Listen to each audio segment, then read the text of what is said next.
Stories told with pure intention. Every voice gets full attention. Building trust without contention. Stronger through our connection. From La Videa to the diaspora. No gimmicks, just real data. Transparency is our mantra. Shining bright like an aurora. We are the voice you can believe in. Through the airwaves we keep giving. Again, I'm your host. My name is Derek Yale, and let's get started.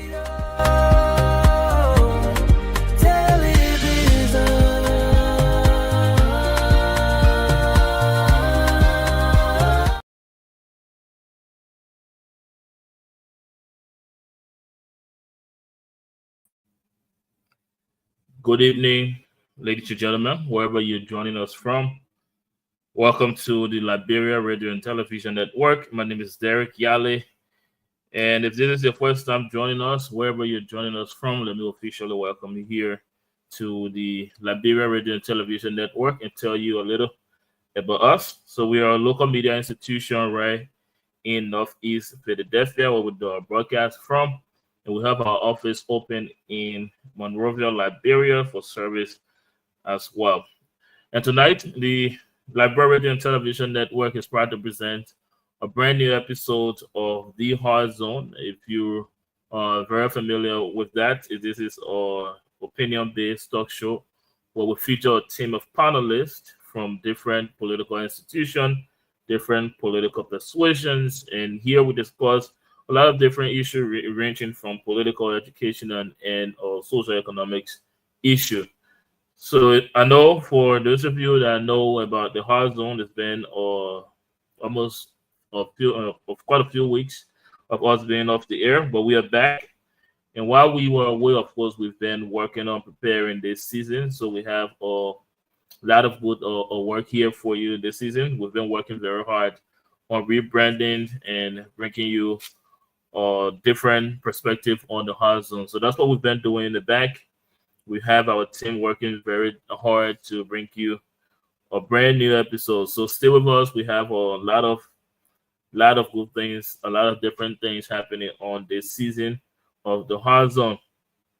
And while we were on break, we weren't just sitting, we were also working. We did cover the Liberian Diaspora Annual Conference in Virginia a few weeks ago. And we're proud to bring that, what we got from there later episodes of the show.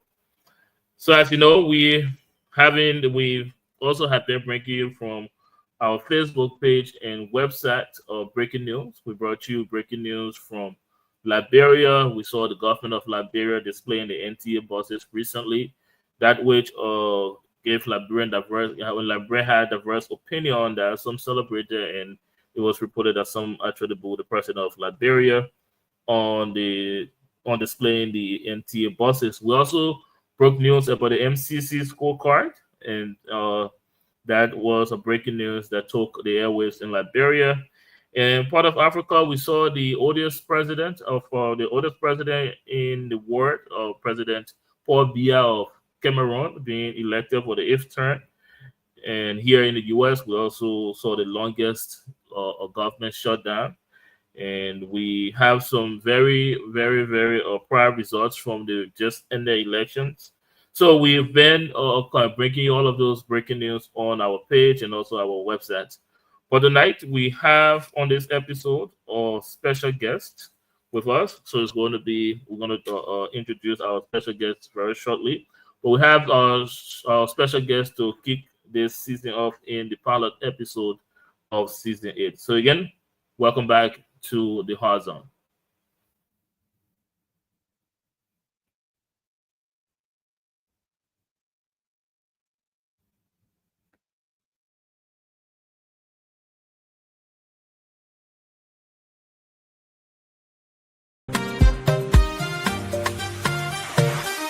Stories told with pure intention. Every voice gets full attention. Building trust without contention.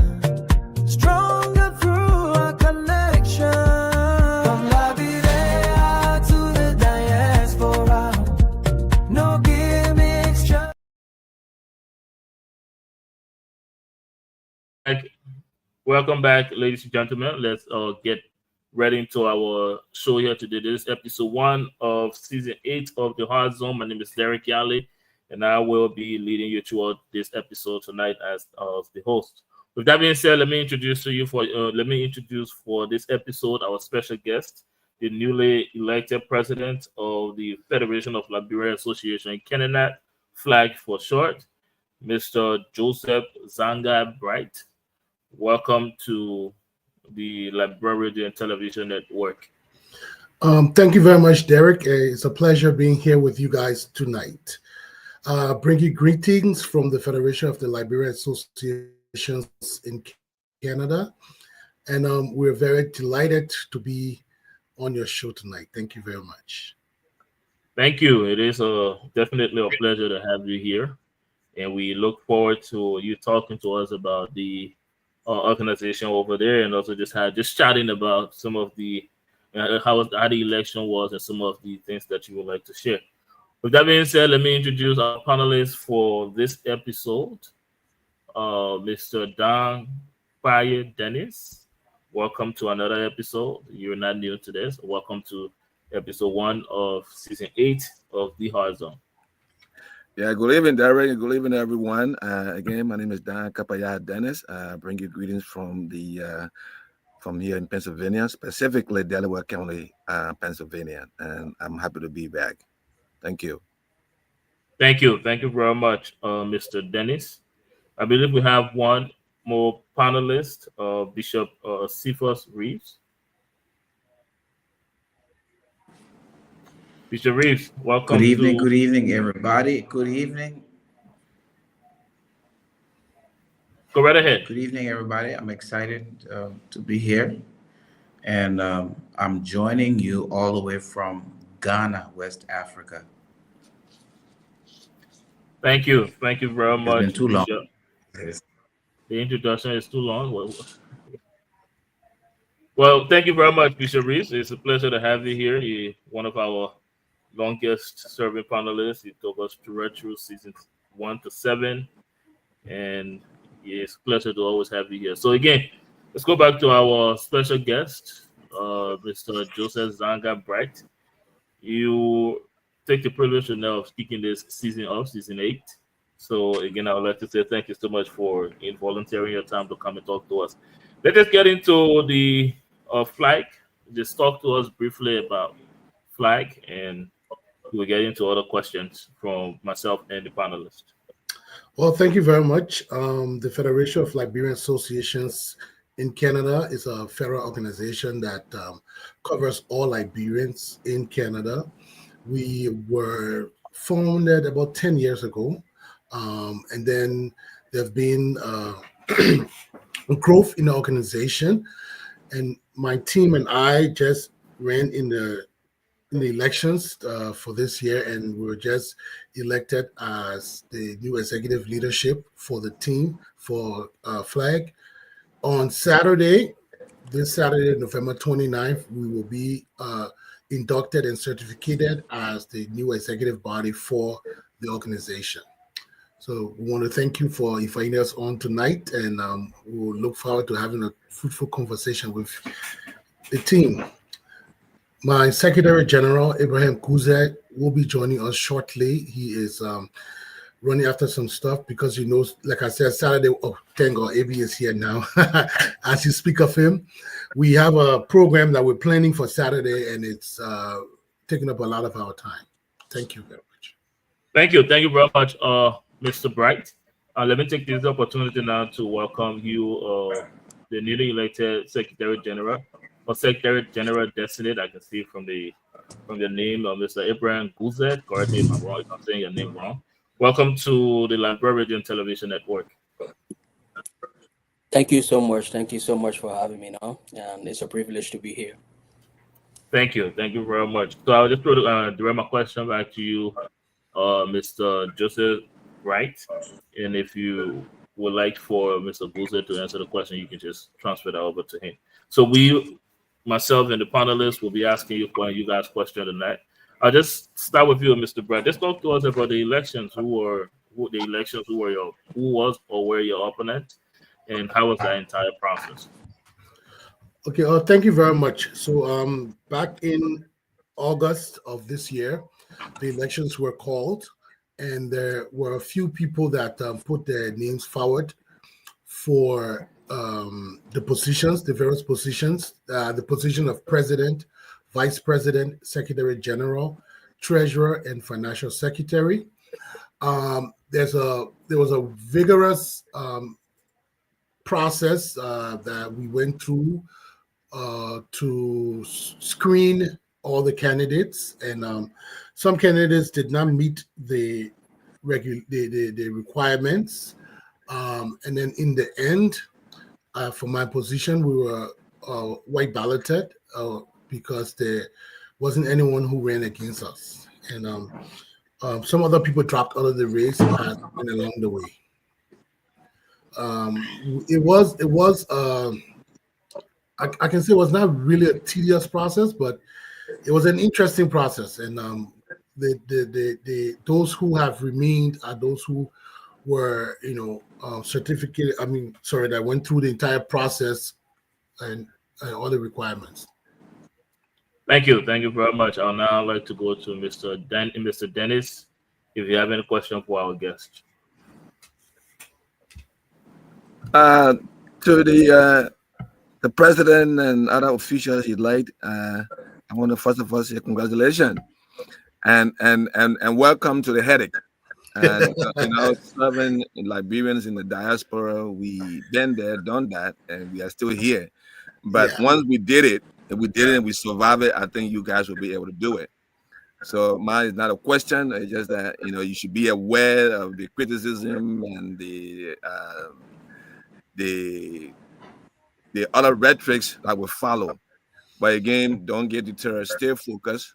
But once you are on the right track and doing what the people, the residents of Canada, are in need of, then you give yourself a pat in the back. So it's challenging, but those of us who are volunteering ourselves, our family time, our personal time, I just want to say my hat off to you guys, and I wish you guys successful. Is that 2 years? Yes, it's a 2-year term. 2 years. And we will encourage you guys to be a part of EULA. I don't know whether during the election you participated in the process by guiding you guys in the process. But I will end by asking, how long has the organization been in existence? So the federation was initially started or conceptualized in 2014. Okay. And being that Canada is a huge landmass and people are spread out far and wide, it's taken a while to bring everybody together, because our association is similar to EULA, where we represent other associations and other communities, other organizations of Liberians all around Canada. And over the period, we've had various ex-presidents and elections, and things have gone. You just said it. With any political institution, and especially with Liberians, there's a lot of hula baloo and a lot of problems, but we've weathered the storm, and I believe that this new executive is coming with a new added energy to spark the association. Yeah, my last question to you is that we see that in the diaspora, in national organization, that people, the formation of county and district organization, and that is weakening the national organization, and it's not allowing us to perform to our expectation. So what are some of the strategies? Do you intend to be inclusive, meaning that you intend to include the county, like the Grand Jury Association, Lima Association, Bond County Association, to be a member of the federation, or how do you intend to do that? Do you have any plan for that? Yeah, so just for your first comment, I think I differ a little bit with you. I don't think that the formation of these organizations weakens the association. I think it actually strengthens the Liberian community. Now, we are here to serve the Liberian community. So with FLAG, our mandate is to work for every Liberian. In Canada, we have city organizations, right? So there are a lot of different cities that have their own Liberian associations. Okay. We have like you say, ethnic and tribal organizations like the Bassa Association, the Grand Jida Association, different associations here. We even have football teams that are Liberian owned, Liberian football teams and other women's group that we intend to work with everybody. We think that for us, we have to address the diversity in the Liberian society, and I think that diversity brings us together. There are people who like the political side and will come to the political events, but there are also people who only want to do the social part or the cultural part. So we have to be able to address all issues and serve everybody all around, from our Liberian diaspora. So that's what we work towards, And with your question concerning EULA, we have not really been working with EULA. So EULA has been traditionally a United States organization. EULA has not come into Canada. We are the umbrella organization in Canada, and we really, really want to work with EULA. We've had some conversations already with some of EULA executives, so that as early as Friday, when we do become inducted and certificated and start our role, we intend for EULA to be our first stop. Thank you very much, Mr. Bright, and also to you, Mr. Dennis, for your question. You covered some of the questions I have for Mr. Bright later on in the show. But let's hear from you, Bishop Reeves. Do you have any question for our guest? Yeah, I'm excited seeing Mr. Bright, because I've known Mr. Bright for so many years. So I know the kind of person he is. I know his character. I know what he does. But we're on the hot zone. So yes, sir, Mr. Bright, I want to know, being elected to this position, what would be your first order of business? That's my first question. Your first order of business, once you get certificated, what should we expect from you? Your first order of business. Number two, what do we expect in the next year or so? Because I heard you say you got 2 years. In the next year or so, what do we expect FLAG to be able to do, or to how is FLAG going to affect Liberia as a country? Because you're in the diaspora, what should we expect from you in terms of helping Liberia develop Liberia, bringing business to Liberia, building the Liberia private sector? What should we expect from FLAG? Thank you very much, Bishop Reeves, and it's an honor to be sitting with you here today. We come from way back in Ghana, Tema place. It was a great time there. Anyways, to your question, in Canada, like most other Liberian communities, there's been a lot of division amongst the organizations here. And we at FLAG believe that our first order of business is to work for unity. We have to bring the Liberians back together. We have to bring communities back together. Before we even started running this FLAG, thinking about running for leadership in FLAG, I'm originally from Ottawa, Ontario, in Canada here, and I am with the Ottawa Association. We met them in shambles. Liberians were taking each other to court, and there was a whole big problem in Ottawa for about 10, 12 years. The organization was really not functioning. And we came in and we worked and brought that organization back.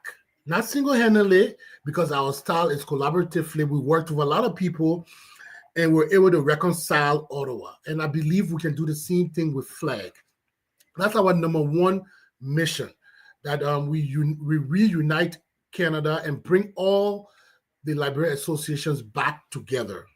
In a year's time, we believe that the Liberians in Canada will once more come on the map. When people talk about diaspora, and I'm sorry to say this, but it's the fact. Everybody look at the United States, they look at the Americans in America, they look at the Liberians in America, and Canada is usually an afterthought. In 1 year, that would change. In 1 year, we will be on par. In 1 year, you will see that Liberians in Canada are just as competent and capable of moving the agenda in Liberia as anyone else. And that's what we plan to do.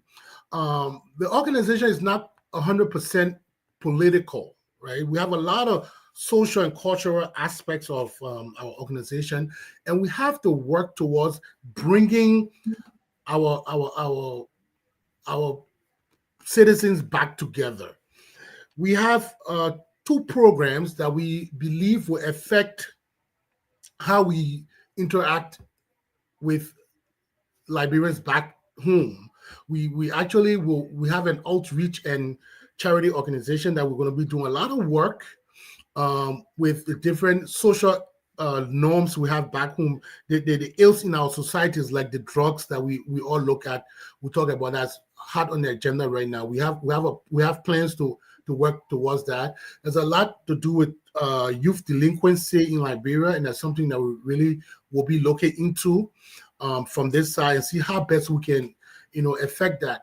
And thirdly, we know that in order to move a nation forward, we need to try to help in the educational sector, especially as it relates to tertiary education, like technical trades.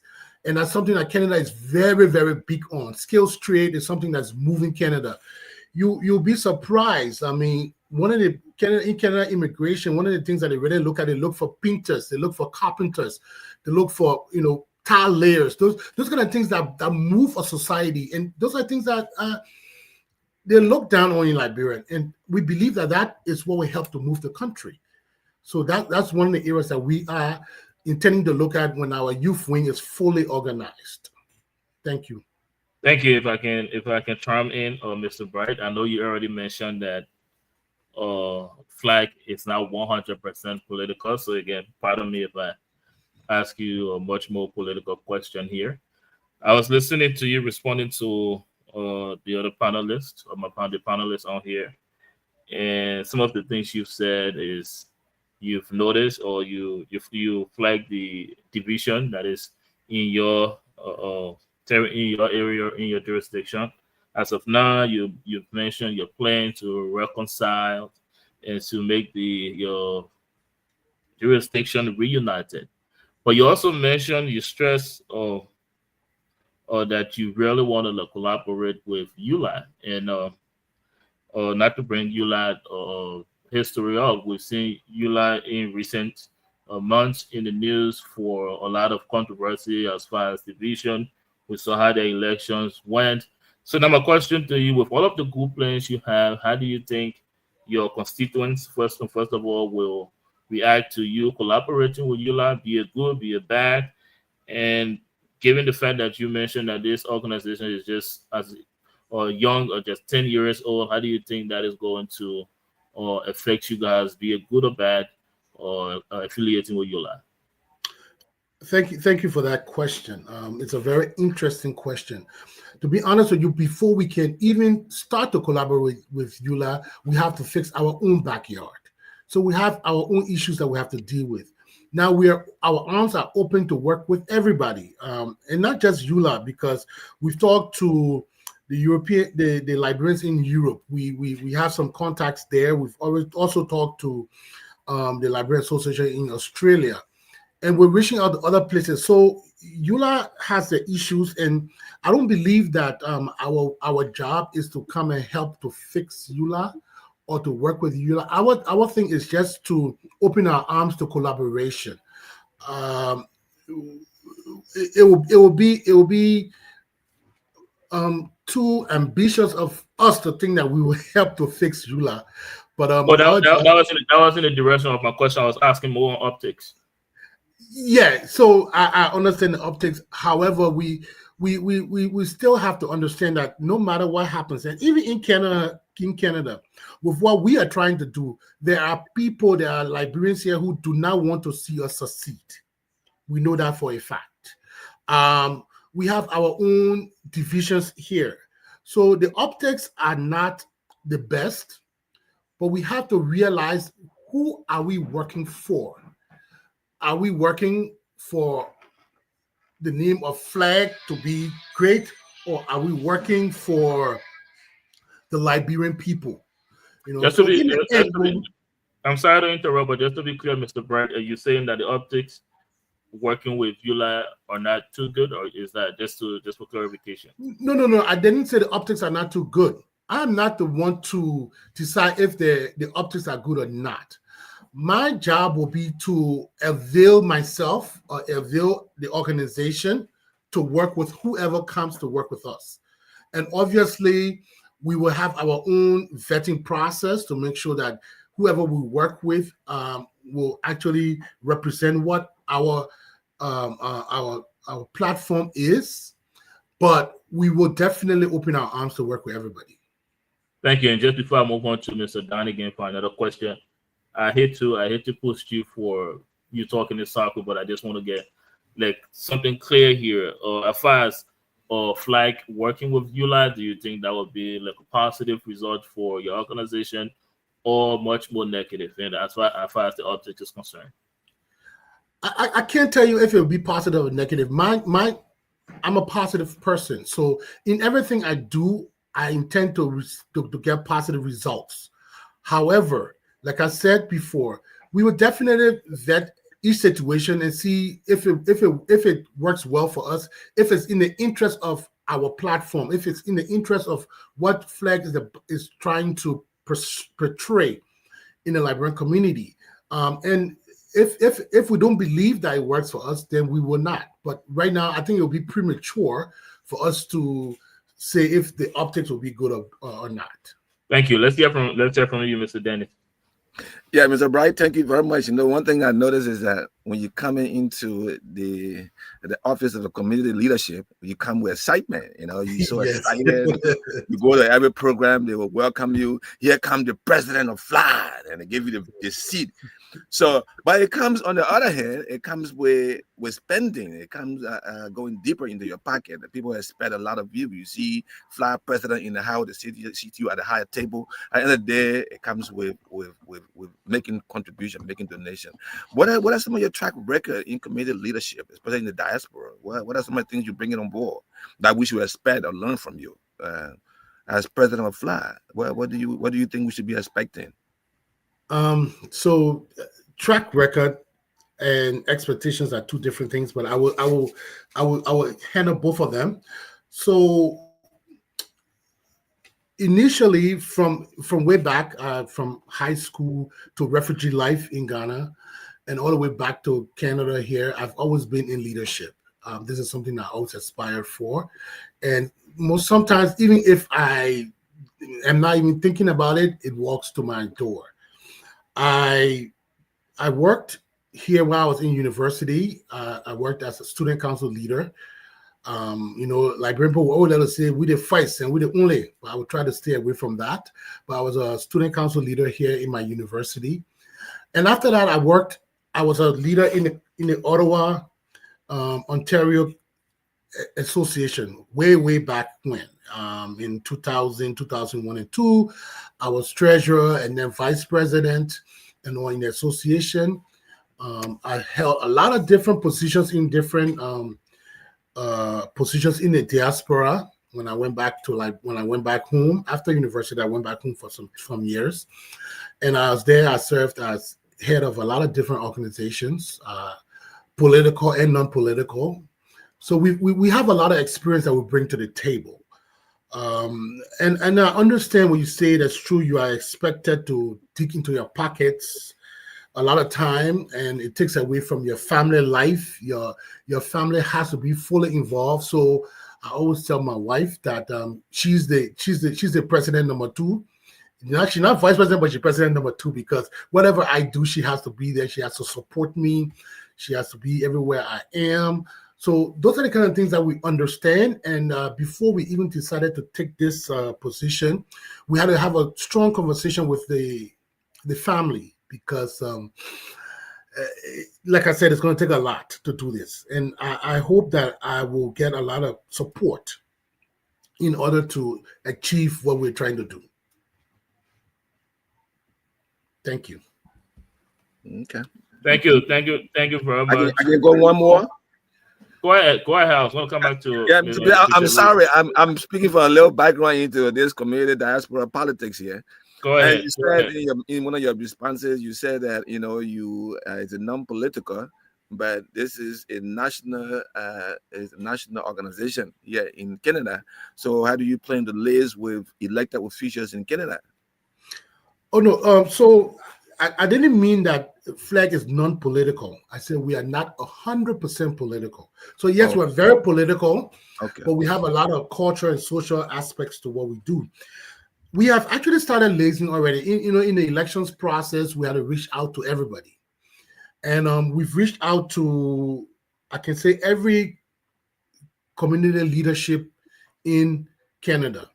We've built relationships. There are some of them who don't aspire to our agenda and to our platform, which is okay. There are some communities that are not members of FLAG and they don't want to be a member of FLAG, and that's okay too.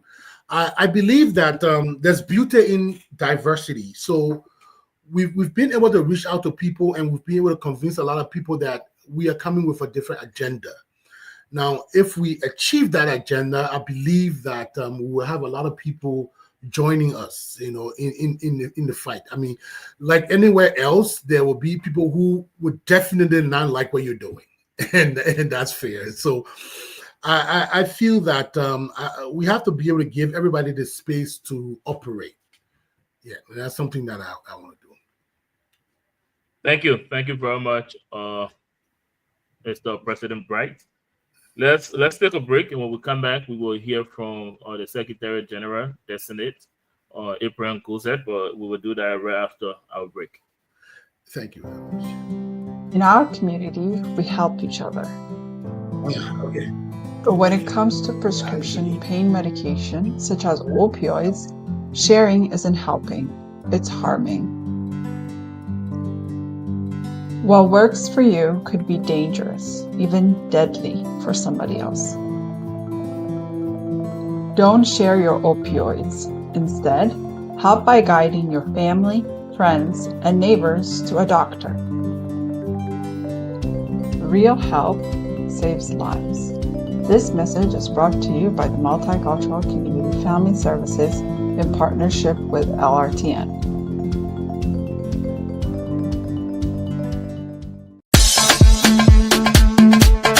You on the trip? You on the trip? You on the trip? You on the trip? On the trip? I'm on my trip. Hello everyone, I'm Lionel Bernard, aka LB, co-founder of LiveFest. Did you know that LiveFest is not all fun and games? In fact, we're opening on a serious note. Day 1 is our investment forum, taking place on December 17th from 9 a.m. to 5:30 p.m. at the Ministerial Complex in Congo Town. After the forum, let's meet and greet right down the street at the Calabash. Later that evening to socialize and to connect. Check out LiberiaFestival.com for details and to get your tickets today. You on the trip? On the trip? Coming to Liberia, my people, where you gonna be? December 18th at 9 a.m. the Father We Waterfall. I need you there. Don't miss it. You go. Really? December 18th? Will you miss? Be there. You on the trip? You on the trip? You on the trip? Hi, this is Bud Desmond Johnson, co-founder of LiveFest. I'm here to tell you about 2 events. The LiveFest Basketball Tournament and the Beach Party. The LiveFest Basketball Tournament kicks off on December 19th at the SKD Basketball Gymnasium at 9 a.m. Diaspora All-Stars is going to be logging on the 4 best teams in the world. The Oilers, the Barrow, the Spartacus, and the NBA Fighter. It's going to be basketball at your place. You don't want to miss it. And then on December 21st, we go to the beach to soak up the sun at Caesar Beach. Gates open at 9 a.m. We're going to have good music, good vibes, good drinks, good ambience. The whole diaspora are going to be awesome. You don't want to miss it. It's going to be broadcast live by the biggest television station in America, LRTN. So be there or be square, because I know I'm going to be there. You on a trip? You on a trip? Yo, this is your girl, May Louisa. The LIB Fest musical concert is this December 20th at the SKD Sports Stadium. This is more than just a music fest, it's a jamboree. It starts at 3 p.m. till the wee hour. I'm hoping to see you there because I'll be there. See you in Monrovia.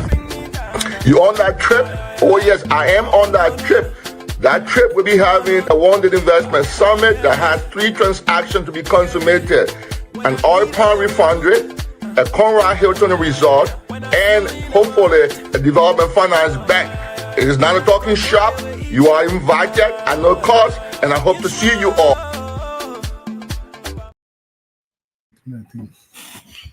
Welcome back, ladies and gentlemen. If you are just joining us, this is the Liberia Radio and Television Network, bringing you a brand new episode of Season 8 of The Hard Zone. If this is your first time here, The Hard Zone is an opinion-based talk show. We talk about important issues in Liberia and the diaspora. Before we rejoin our conversation, let me just bring you some of what we missed during our break from Season 7 to Season 8. We have some very important historic wins in the election here in the U.S., beginning with one Roger Allen. He won the school board in Levittown, Liberian born. And then we have next is Joa Kamara. He also won the Democratic seat for mayor in Darby Borough. Again, that's Joa Dan won the Democratic seat for mayor in the Darby Borough in Philadelphia, Pennsylvania. And we have one Siddiq Kamara. He also won Delaware County seat for the sheriff. And as far as Africa is concerned, we have Zora Madini won the mayoral seat in New York City. Those are some historic wins for Liberia and the motherland Africa as well. Zora Madini is from Uganda in East Africa.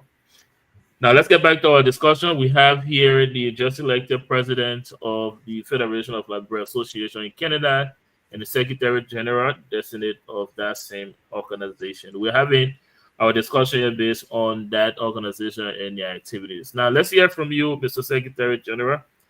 Talk to us. I know the president earlier stated that he won on a white ballot. Was that the same for your election as Secretary General? Yeah, thank you again, Derek. So like Mr. Berkeley said from the beginning, we had a vigorous process. We went through all the electoral processes and we followed the rules and guidelines that governed the election. But again, same thing, there were people who couldn't meet up with the regulations and recommendations set up. So I was fortunate as well to have won on white ballot. So yeah, we had the same kind of issue.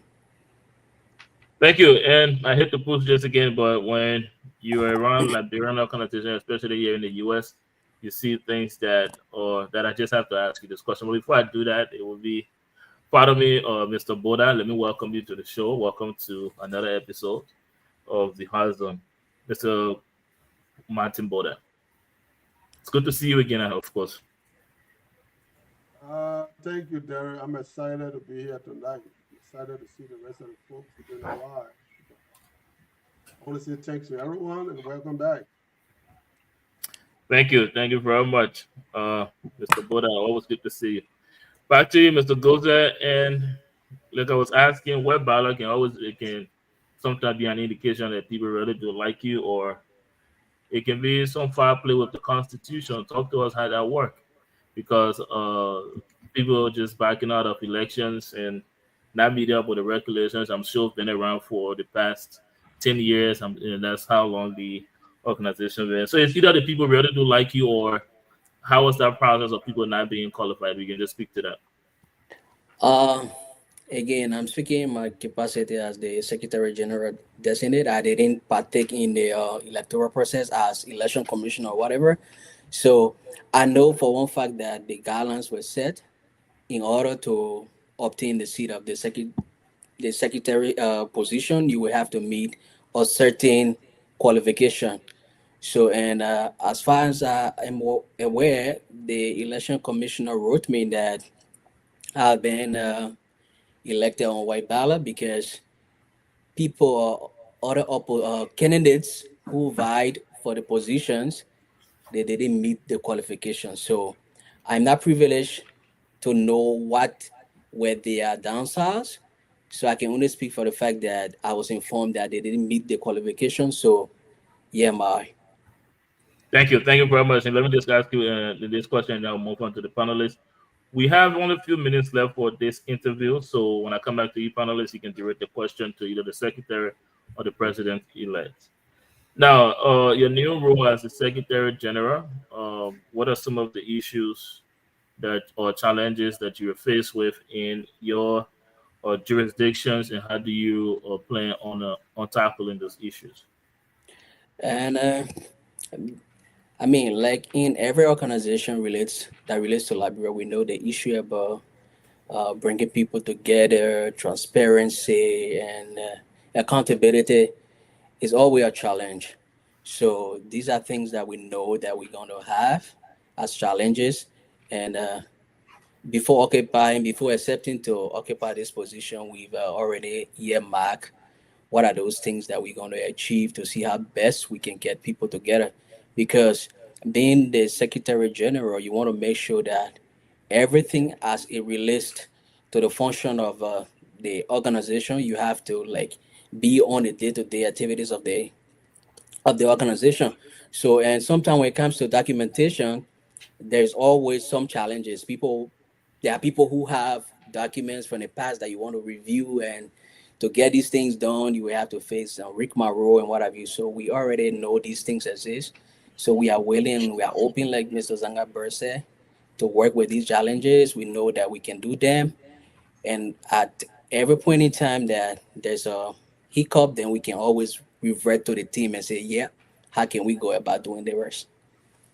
Thank you very much. Let's hear from you, Mr. Boda, because you haven't spoken on this discussion yet, and then we'll take any question from Mr. Dennis and Bishop Reeves. Mr. Boda. Yes, sir. Thank you. Can you a little bit, so I didn't catch up on the conversation, so I think Thank you. All right, we'll take any question from Mr. Dennis or Bishop Reeves. You're on mute, Bishop Reeves. Yeah, I have a couple of more questions for Mr. Bright and Mr. Secretary.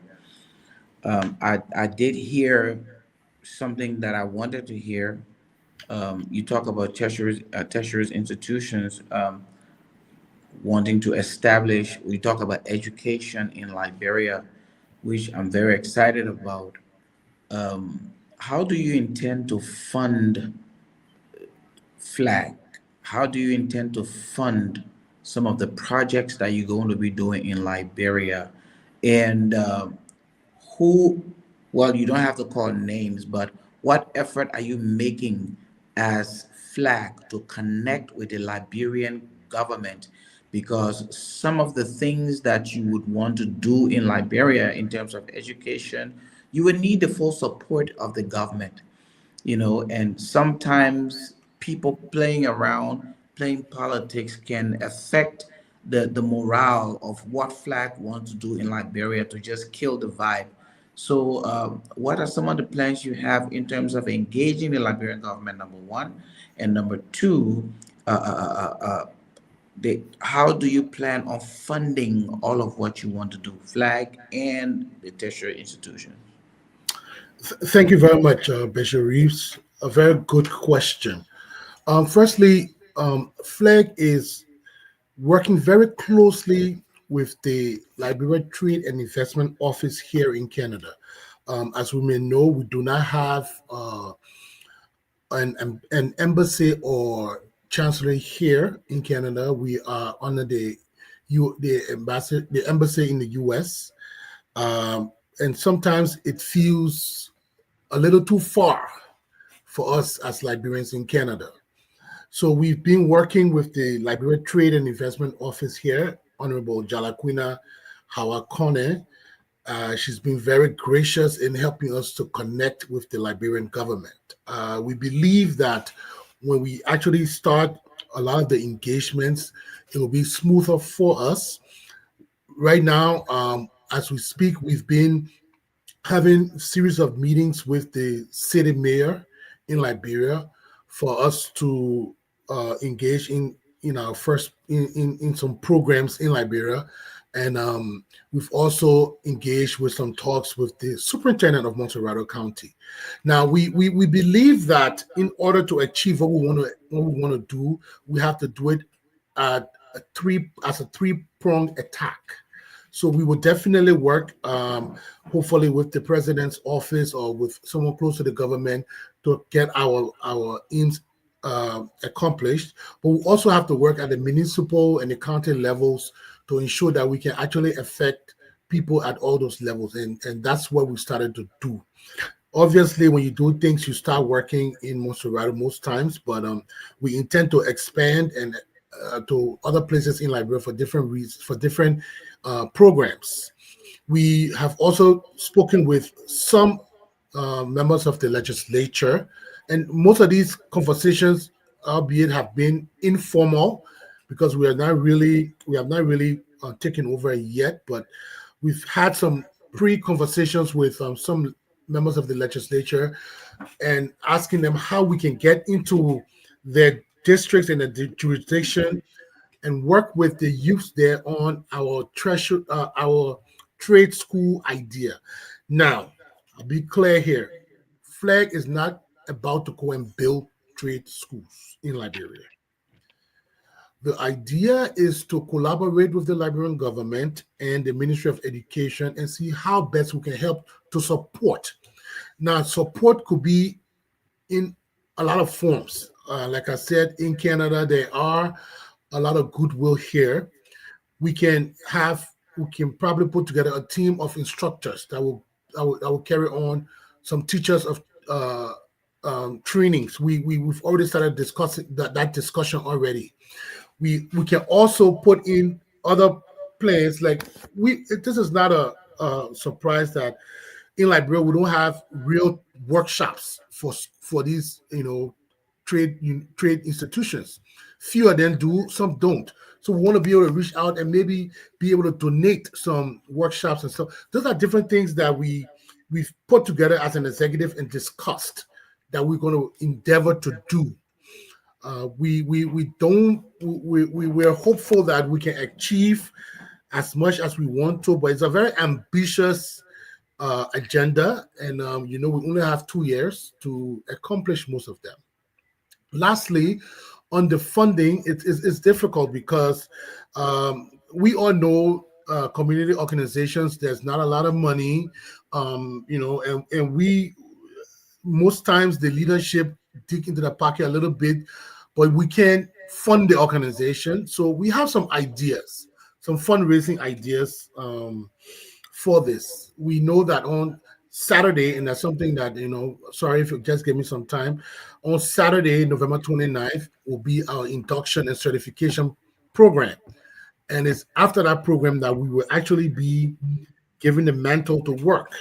It's not the inauguration, and in Canada, because of the weather, we want to invite you guys, but you guys will start crying when you come up here, and it's a little too cold during this winter. So early next year, early spring, we're going to have our inauguration program, and it's going to be a huge African National Unity Conference in Canada that we hope that the LRTN will cover, and we invite people from all around to come and experience Canada and see what our vision is.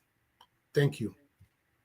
Thank you, Mr. Reeves or Bishop Reeves or Mr. Dennis. I can only take one more question. So yeah, I'm not just asking a question. I just want to make a quick recommendation because I know the time is gone.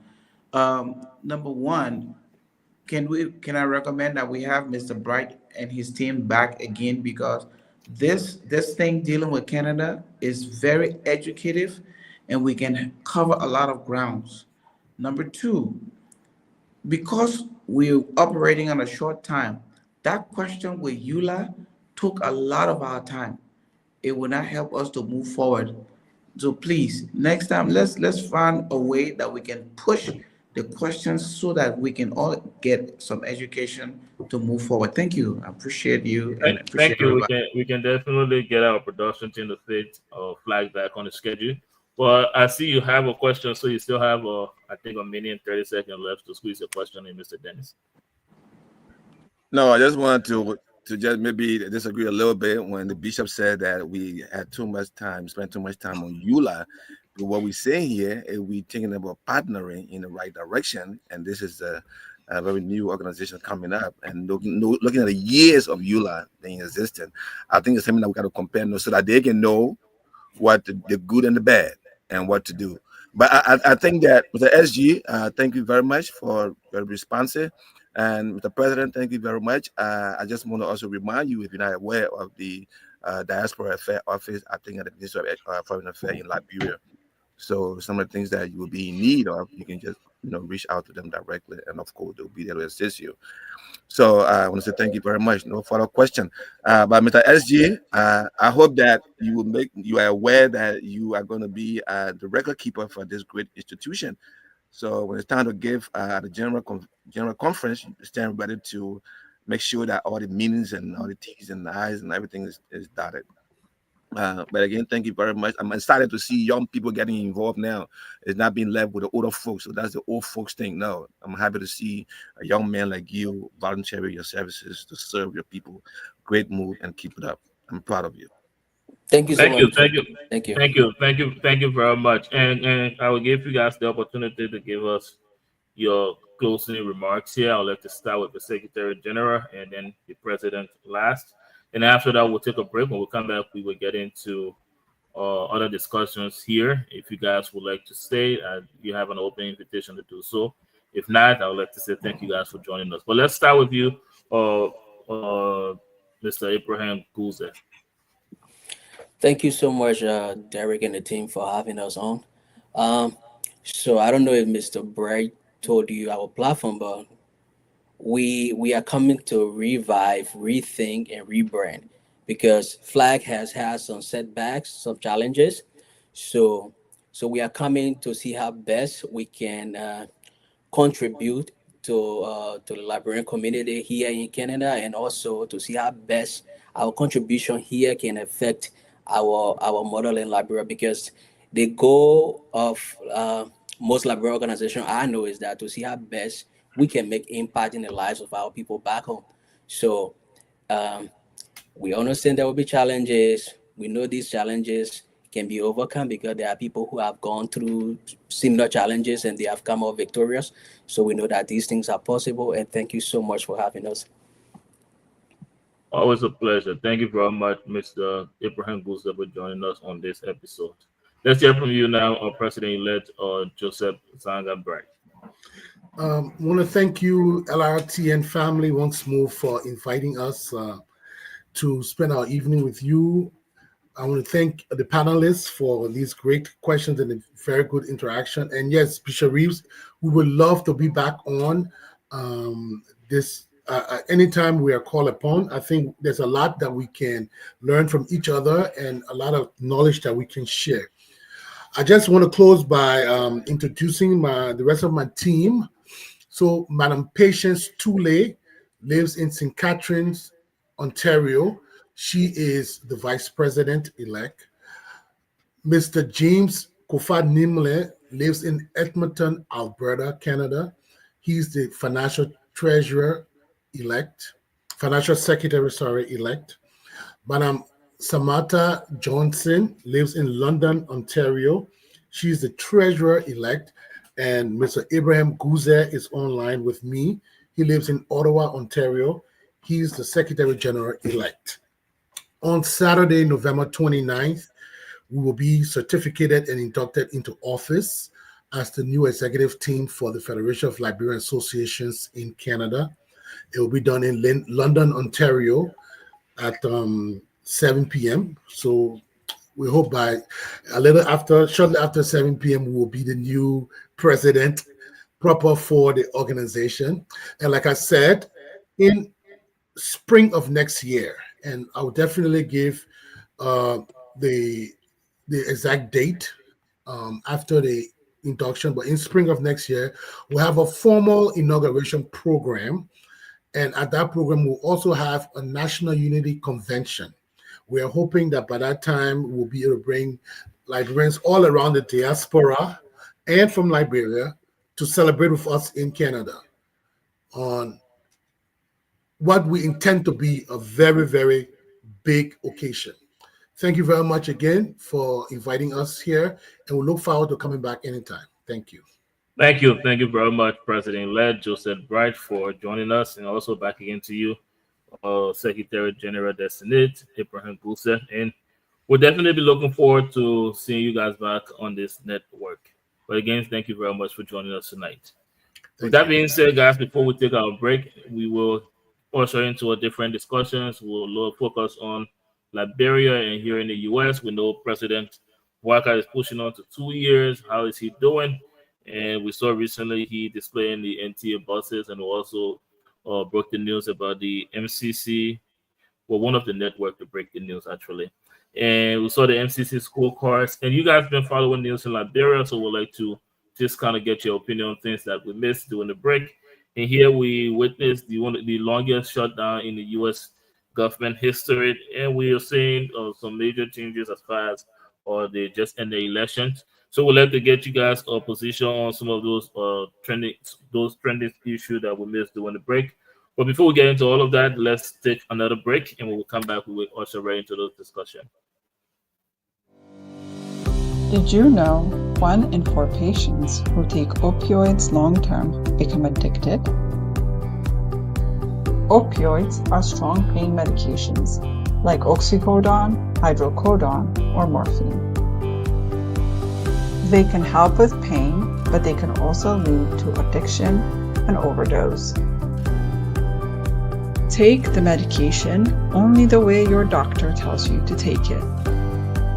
And never share them with your family, friends, or neighbors. Know the risks. Stay safe. This message is brought to you by the Multicultural Community Family Services in partnership with LRTN. Attention all organizations, NGOs, and social clubs in and out of Liberia. Are you tired of relying solely on social media to run your operations? An effective web platform is your most important marketing tool, and that's where Tiamet.com comes in. Hello, my Liberian people. My name is Sophia, and I want you to consider this. 53% of consumers do online research about an organization before talking to someone from that institution. That means not having a website could be costing you opportunities. Step up your game and establish a professional online presence. Introducing our web platform designed specifically for 501c organizations, small businesses, and political organizations, social clubs, etc. At Tiamet.com, we understand how important it is to make a great digital first impression, which is why we offer you all the help needed to develop, maintain, and host NGOs and small and big organization websites by giving you a full suite of services that includes automatic billing for members, membership and visitor portals, first-class design and functionality, and much more. The best part is, it only costs $20 per month. Upgrade your image today with our customized web design services. Visit www.tiamet.com to get started. This is a Liberian-owned business.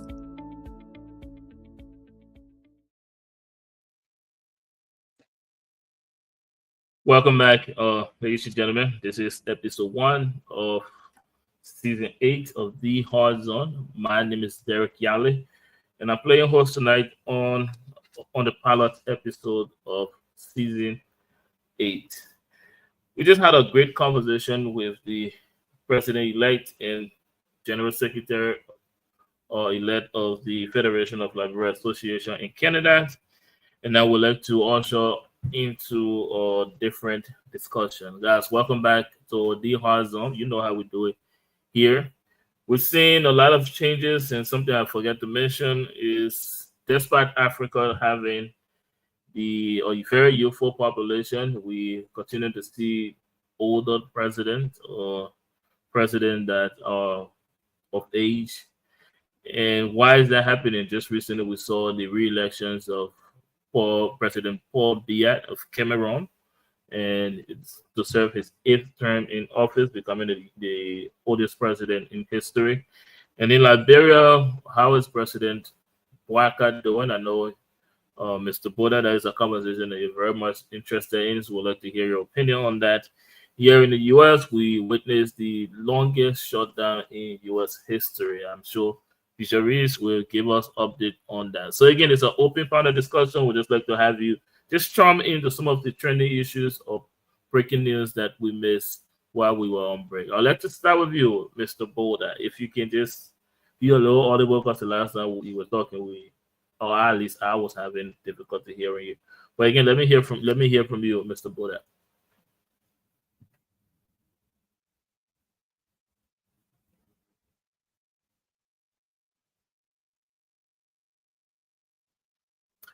Thank you. Now I have to start with you, or we lost connection to Mr. Boda. Bishop Reeves, good to see you again. This is the Hard Zone. Talk to us. What have you been following? Well, I've been following the issue in Cameroon, and I think it's a total disgrace for Paul Biya to continue to stand up over there and say he wants to be president again. I think it's just wrong. I think it's just unfair. You're trying to tell us that all the people in that country, the young generation, people there's nobody there to run the country. You, Paul Biya, should always be. And I think also is because of their connection to France, and France realize that they're losing grip in Africa, and so it's a total disgrace. I'm just very much disgusted about what's going on in Cameroon. Is it? Let me stay with you though. Is it a disgrace because of his age, or is it because the amount of times he has served as president? Then the amount of time you talk about, 8 different times he's been there. 8. That's people are voting for him though. Yeah, but you see, listen, if you want a country to really develop and move forward, you need fresh brains, you need fresh people. At least every now and then you can go first, second, third term if possible, but 8, it doesn't make sense at all. Now, I would have been quiet if the constitution was different. All right, because look at countries like Singapore. Okay, the development is going on. They have this person that they have there. They're not, changing people, but you see that the country moved from here to there, day and night. But let's look at Cameroon. Let's look at Paul Biya. Let's look at Paul Biya's records. Let's see what Paul Biya has been doing all this time. 8 different times you've been there. Cameroon is still struggling. So that's my issue with that. Thank you. I'll come back to you on that. But let's hear from you now, Mr. Dennis Charmy. You can respond to Bishop Reeves, or you can talk to what's been on your mind. Yeah, I just want to agree with the bishop. I mean, that nothing else I can add more than what the bishop just said. Look at Cameroon. I mean, Paul Biya, he reached his peak already. What else he gonna be doing there? So at this time, where is the country moving? Is the country progressing, or is it regressing? So where are we? And one thing I see here is that I agree with the bishop with France. France is losing ground. That is a conspiracy theory, though. But go ahead. So that's something that we can discuss further. But I want to just support the fact that what else? What is he going to do differently from what he has been doing for the last 8 or 7 terms? What's going to happen? So again, the people, he's still favoring him. So they continue to elect him. But are we seeing democracy? Is that what we call democracy in across Africa or in Cameroon? And that's the question to ask and talk more on later. Thank you. Thank you very much, Mr. Dennis. Let's hear from Mr. Boda before I have a question for you, but let's hear from Mr. Boda first. Mr. Boda, can you hear me? I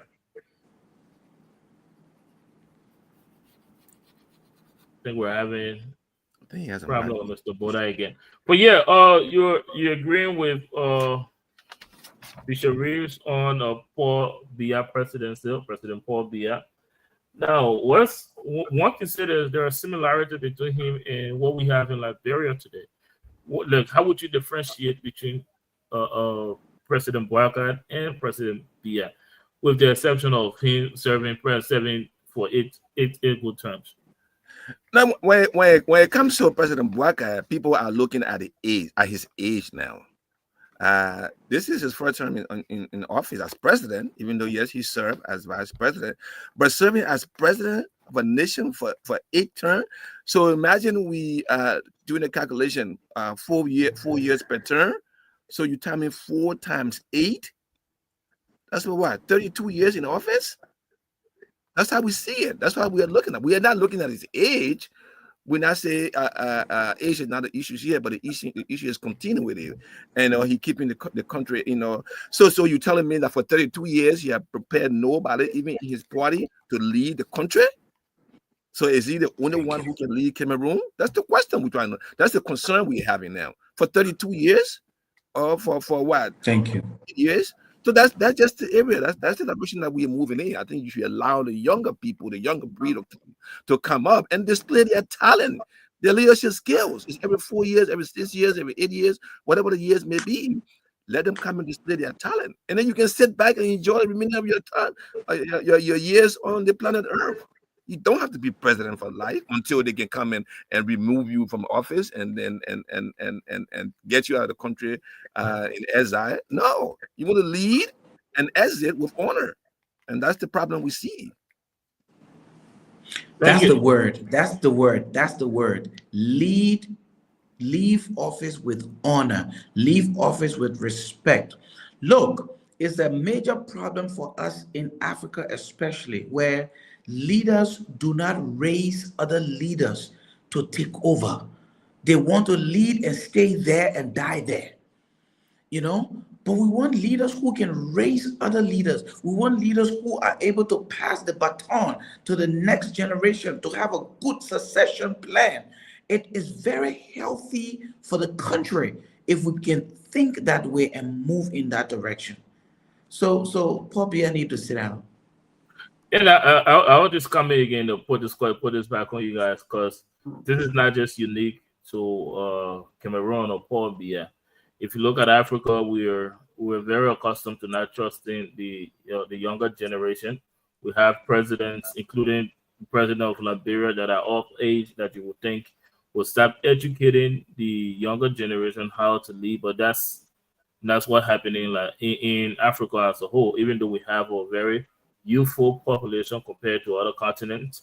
Now, my question: why does that seem to keep happening? Not just the presidency, with other public offices, we are seeing that the older generation is preferred to serve, except for the likes of Burkina Faso. But my question to you guys would be: why is that a norms in Africa, and how can we use our voices to change that?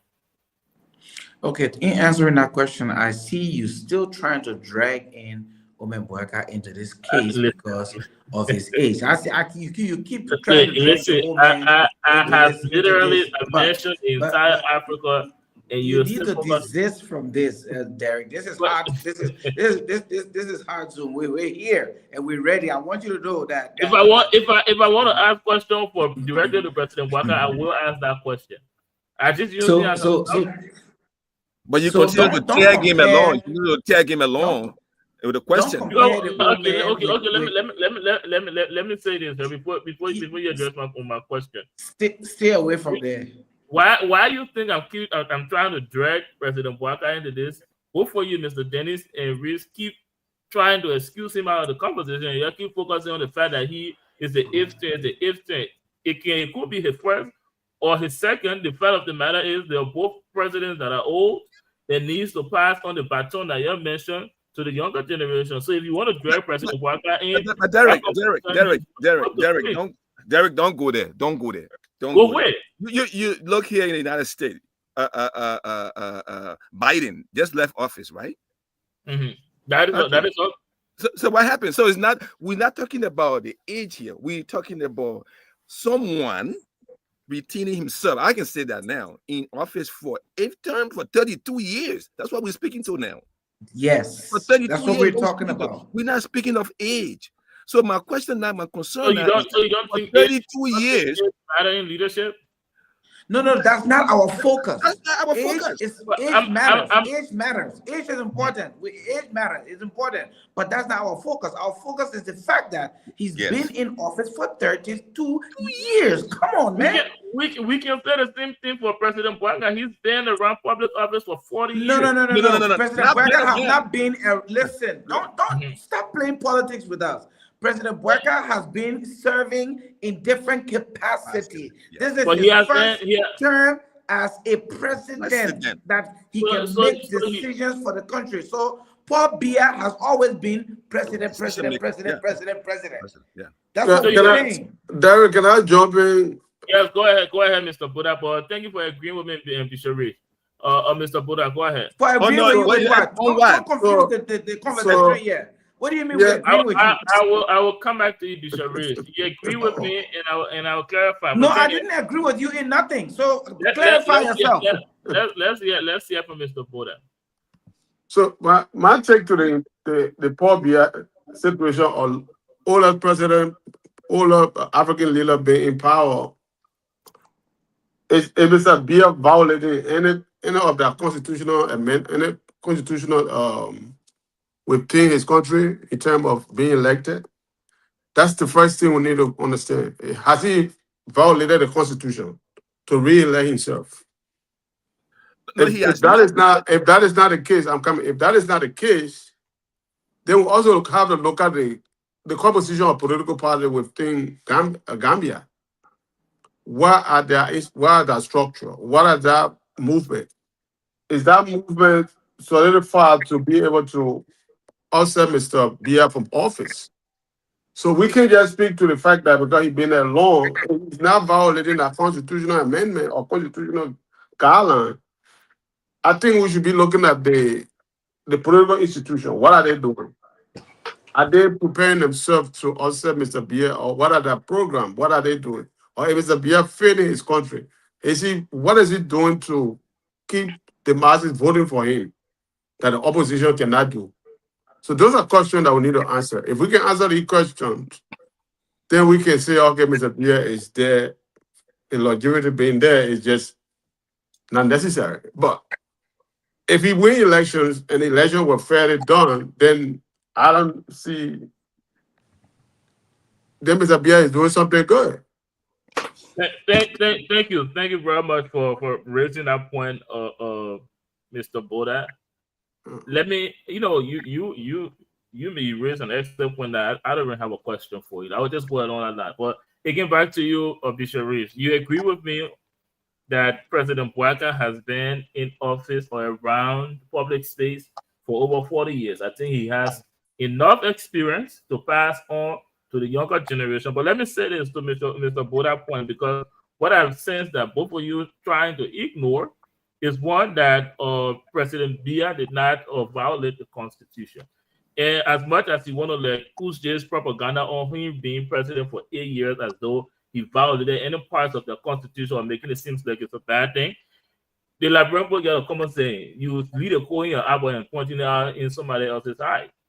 President Biya, if we're gonna, I will come to you, Bishop Reeves. If we're gonna look at achievement by achievement, we will pick President Biya to go for the next term if he was a citizen of Liberia, because as when we're taking this, both of them are women. First of all, look at President Biya's achievement in Cameroon and compare that to that of President Bouaka.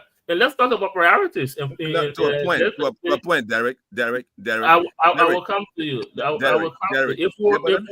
If we are to compare the side by side, but Derek, you cannot compare that. That comparison is very poor. 32 years versus what? 4 years? You're so Granted, wrong for granted. trying to do that. You're Granted. so wrong for Yeah, trying to yeah. make that kind of 32 comparison. years. Let's not. I'm not. Derek, Listen. come on, Listen. Derek, Listen. come on. You can't say I can make a comparison. You're focusing on the 8th year, and we're not talking about. It's Listen, not 8. It's not 8. It's It 8 terms. years. You're talking about I stand 32 corrected. 8 years. terms. You cannot compare 32 years with 4 years. But what about There's the no way. achievement, though? What about the achievement? What kind of achievement? Has Give there us been Paul any- Biya's achievement. Has there Give been, it to has us. there, has there been any political instability in Cameroon? Has there been? Yes. Oh, yes. If you were to compare or Google Paul Biya's achievement in Cameroon, I think you would prefer him going for the now. No way. You cannot even compare it. You cannot compare Paul Biya with that of Omen Boeka. I don't know what It's like there's two different things altogether. Why is that two different things? There are two old people in office. You're talking about 32 years versus 4 years. How can you compare that? Listen, I'm Derek, sure. Derek, that comparison is very poor. And How can you compare 32 years with 4 years? 32 years. Listen, let's again. Are we going to have some guys? honest discussion here tonight, or you just going to be throwing things at us? Where did Bishop come from? Right. First of all, Bishop Vega, I look at the roster for the panelists that was supposed to appear on this show tonight. I think I don't know how you got them, but I had to speak to the production team. Anyways, let's recognize the presence. Bishop Vega, welcome. He snuck in. You are welcome, Bishop. Listen, Derek. Let me inform you, when you come on these shows, it's very important to make your research. And I will want to really educate you. John Frundi won the election in Cameroon in 2008 massively, the opposition leader. Paul Biya manipulated the electoral process. What are you talking about, Derek? What are you talking about? You want to compare a corrupt Paul Biya that all the Cameroonians want him dead to our president, Joseph Yuma Boaga, who is the savior of the Liberia. What are you talking about? No, that really blow my mind. Paul Biya, you know, when he had long over 40 years, control the electoral process, manipulate the system, do everything in Cameroon to suppress free and fair election. Joseph Yuma Boaga, vice president, he ran against George Weah, 2017. He allowed George Weah to become president. He accepted. And then you want to come here on the public forum, you need to apologize to the Liberian people. That George Weah, Joseph Yuma Boaga is even worse than Paul Biya. It's comparing darkness to light. What? There's no comparison. Bishop Hager, I think they both have similarities. No similarity. No similarity. I will not say, I will not accept it. No way. No way. Is that similarity by age? Let me tell you, I am electoral manipulation. Joseph Yuma Boaga never manipulated any electoral process. He's authoritarian. Joseph Yuma Boaga is a democratic, and he believes in a democratic culture. The man control all the state institutions in Cameroon. He lack up political prisoner. Wait, tell me one political prisoner that Joseph Yuma Boaga lack up. Tell me. But that's not the only. No.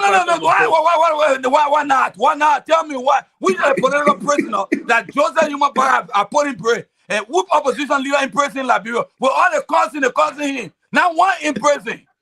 And then you want to compare it? Bishop Hager, I still maintain my initial point. They are both people that have been. Let me tell you, Joseph Yuma Boaga, you will serve for 1 term if the Liberian people want to go over 2 terms. Paul Biya changed the election to serve on uncountable time. Joseph Yuma Boaga and Paul Biya not the same. Bishop Hager, are you going to protect me? Thank you. Just carry my temperature up, man. Don't tell me you try it, sir. Bishop Hager, I maintain my initial position Mr. Boda, President you are not Paul doing your Biya, work. Oh. Mr. Boda, you're supposed to President. protect. You're supposed to protect Derek, Mr. Boda. You just there. You're not saying nothing. You know, the truth of the matter is, Bishop Hagar can come with all of the energy. But Derek gave Hagar the Bishop the chair. If you are pausing now to talk, yeah, he just get later. He start blasting. Just because I know Bishop Hagar do not like to hear the truth, when, especially the concern President Bata. Start throwing. Then you like start throwing talk like that, man. But we have to talk some serious thing to help our countrymen. Start throwing talk like that. No. I think Bishop and Mr. Boda know I'm saying the truth here, but again, let me reiterate my point. Bishop Hagar, I maintain my initial position. As far as age is concerned, President Bouaka and President Biya shares some similar. And again, I will reiterate: if we're looking at achievements and priorities, it doesn't matter how long or how many terms each president has served. We cannot compare President Bouaka to President Biya, because I'm pretty sure if you look at the records, President Biya has achieved more. Comes to priority, President Bouaka has been in office or around public space for over 40 years. He's pushing on to 2 years. What you have are he wrong. done? You are wrong. What you are you talking about? What are you talking about? Don't come talk about public space. Okay, so how many years have Paul Biya been in public space before we talk about presidency? You are wrong. Don't manipulate us yet. Don't do that. You're trying to say Bouaka has been in public space, so you adding that up to the presidency, which is wrong. I'm not doing that. I'm just. That's exactly what you've done. No, you're using Bouaka public space time along with Biya's 30-some more years as a president, as a sitting president. You can't compare that. Mr. Reeves, if you were protecting that, Mr. Boda said he did not violate the Constitution. He did not do any of those. I beg to differ. He violated the Constitution. Bishop Hagar, everything you say will be allegedly until you provide some proof. But again, we saw someone that been around public space for over 40 years, and he came to power pushing on to 2 years, and you know what he has prioritized? Building a senior citizen graveyard for his old friends. That's what he's done. Reburying people, why people suffer in Liberia, why the education system is at an all-time decline. Your healthcare, security sector, you already know the story. What has President Bouaka prioritized? So let's not make this discussion about President Biya serving 8 terms, because we are all against that. But if we look at achievement and we look at age, first of all, there are similarities, and we cannot any day compare the achievement of President Biya to that of President Bouaka and Bishop Hagar. You know the truth to that. You know the truth. But there's no way you can compare achievements. We can't even talk about achievement because you are talking about 32 years versus 4 years. But he hasn't. Even he's not even 4 years yet. 2 years. So how can you compare achievements? How can you even mention achievements? I think we're missing an argument here. I think the point was trying to. Thank you very much, Mr. Boda. Let's hear So from you. let's get to the achievement. You are wrong for mentioning that. Let us talk about. I think the question was, why is it that you got a lot of old presidents in Africa? Mr. Hagar usually just try to deviate. So let us address the central idea that we're talking about. I mean, achievement between Bouaka and it's not comparable between Bouaka and Biya. It cannot be comparable because the length of time and for over 3 years. No, I mean in the overall office, the length of time he has served to Bouaka, that would be disingenuous to President Bouaka. But let's look at we're looking at why are older people being in power in Africa, so compared to bringing in young folks. So that's the conversation we're having here. Thank you. So let's get back to that line of the conversation. Why are they not involved, or why are they being left behind? So let's get back to the conversation. So there would be so many factors. And before we can get back to that, I just want to make some clarification. Mr. Dennis, but I just want to provide clarification, please. I would like to provide a clarity, but I want for Mr. Boda to list those factors, and I promise to come back to you. Go ahead, Mr. Boda. So, first, the older folks have been in power so long, they have the institution. that had given them the edge. Secondly, the opportunity had not been afforded to the young generation. They had not come to organizations. They don't have the structure of organizations. Finances, the older folks have enriched themselves. So in Africa, we understand politics is about money. So if you don't have money, you don't have the gain control. So those factors are kind of taking the young generation behind, because and many of them have become puppet to older generation because they just want to get into the game and enrich themselves as well. So they themselves have become corrupt because they're not fighting to change anything other than getting wealth. So those factors cause them to always be lingering behind the older folks just to enrich themselves as well. We see it play in around Africa. Look at Nigeria. Look at typical Liberia. Let's just go back to our own country, Liberia. Look at the young folks that got buried in the office. These are all poor young men. If we go back to take stock of their achievement and what they have now financially in a game, financially, their wealth is more than what they have brought to the table. So these are the factors that affects political leadership in Africa for the young generation. If I may. So we agree that we in Africa, we have not.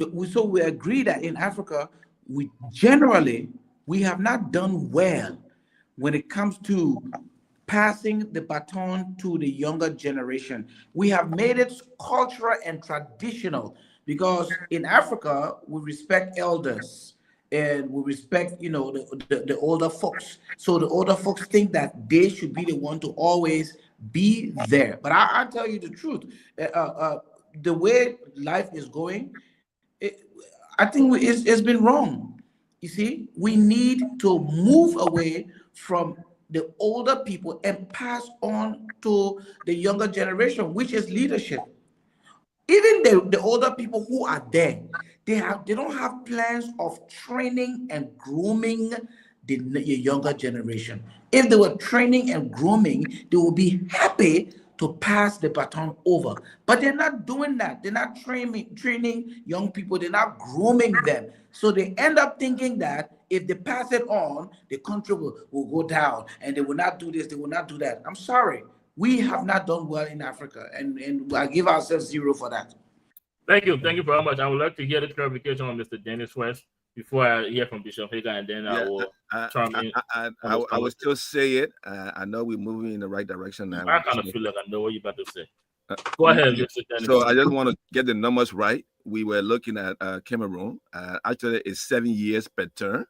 So 7 times 8. So that would be 56 years in office. That's for Biya. I just want to add that too. And then when we go to the discussion now, what we're seeing here, my observation is that the African leaders, especially the older ones, succeeding themselves because they have fear that they will be confronted of that wrongdoing and not providing adequate services to the people. And they're not producing leaders to replace them when they are not serviceable anymore. And that is the fault of all of us, because they don't want, it should be me. So everyone should come to me to seek that gravy. Oh, I want this at my door so that they can have their needs met. And that is something that we have to learn to move in the right direction. Training people to replace us when we are not in the position of making some decisions, but we have to guide them. But do we want a beggar to be appealing to us and throwing our bags around? No. So we have to move in the right direction. Thank you very much, Mr. Dennis. Bishop Hager, let's hear from you. The conversation is very unique and interesting. It presupposes that we believe that older people don't have the mentor or a leadership capacity to continue to lead. Just Walker. Okay. Now I'm so blessed that I have a man who believes in the African tradition. Is Honorable Dan Kepaye Dennis, someone that really valued our institution. And as a student of history, I will realize that during the golden age of Africa, leadership was not generational thing. It was transference.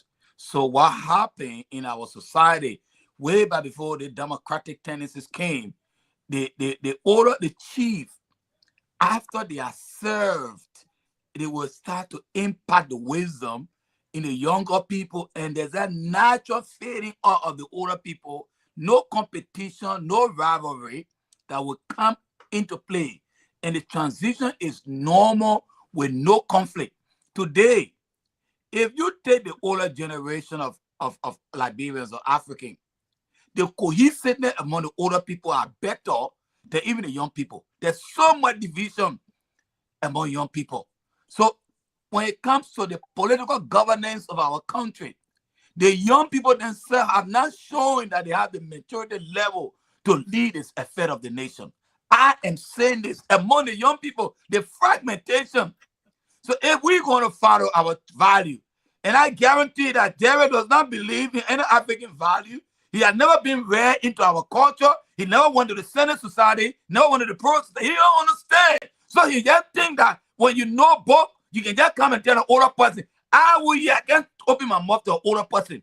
I respect the authority. So older people in Africa hold an important role in our governance structure. We must value them. We must give them. This thing when you be talking, you wake up because you went to university and just think you know more than old people. Wisdom is the application of knowledge, my friend. To lead people, it requires wisdom, not education. So I don't believe right now in Liberia, when I look at the young generation, they're not prepared for leadership. Because every day, what they immaturity to the higher level. Thank you. Mr. Hager, I disagree with you with some points, Mr. Hager. I disagree with you some points. And what are those points that I disagree with you on?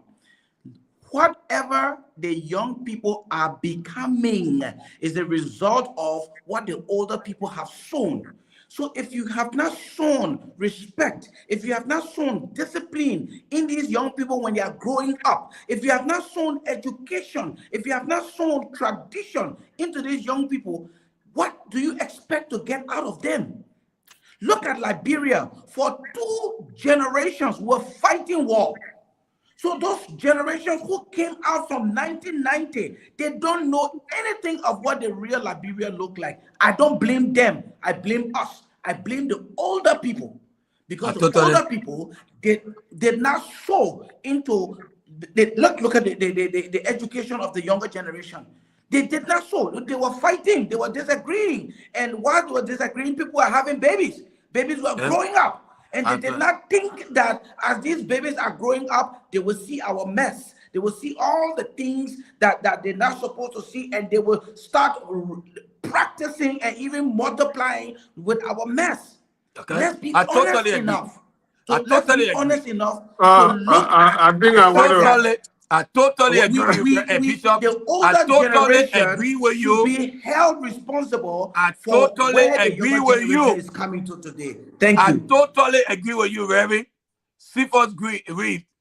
I clap for you. That's why my president, Joseph Human Boyka, said we'll face this country. We'll straighten it up. We'll make it correct. We make mistakes. We take ownership of our mistakes, but we'll not continue to make mistakes. We'll straighten this country. Thank you.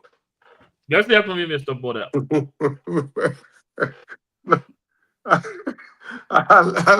Look, I know there's a blame factor in the situation here where the older generations had a shared blame in this factor.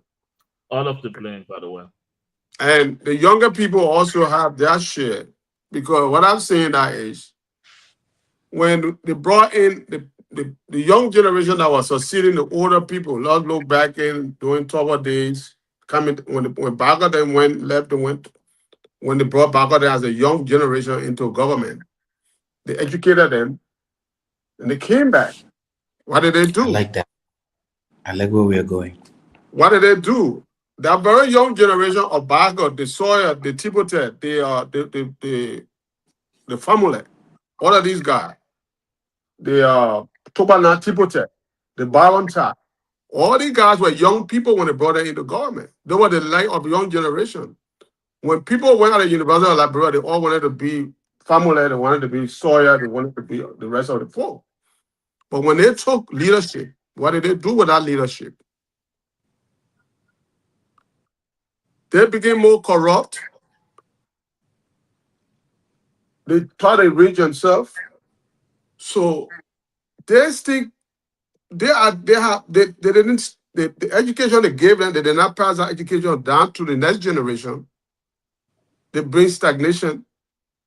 Today that we find ourselves, that it repeat itself again, will come back. The young generation have taken over. When Ellen took over in leadership, we saw they brought a lot of young people. Young, smart, educated Liberians who left the United States, who left the diaspora, went back home. They are in government. What did they do? They all reached themselves. They had all the power. And what happened to the young people? We keep talking about the young generation. Look at the House of Representatives. How many old people you see in the House of Representatives? They're performing that. They are giving the leadership. But yet they cannot perform. They become very disappointing, corrupt, no direction. They're not showing no direction. Chaos, disrespect for themselves. So there's a host of things to go around here. So, Mr. Boda, let me say this to you. I like the fact that you started from a particular point, and you started from that generation, the Tipo generation. I thank you for starting. But unfortunately, that generation is the generation that did not pass the baton properly. Okay? So in the midst of that generation coming up into prominence to deal with the corruption that we had, coming up into prominence, there was a coup. And when that coup took place, all hell broke loose. That's when Samuel Doe came in. All hell broke loose. Samuel Doe brought that same group to help him. And that group was the main group that brought the scattering and division. You understand? So from that generation, things have been going downhill. It has not been passed on properly. So I will hold the older generation responsible and not the younger generation.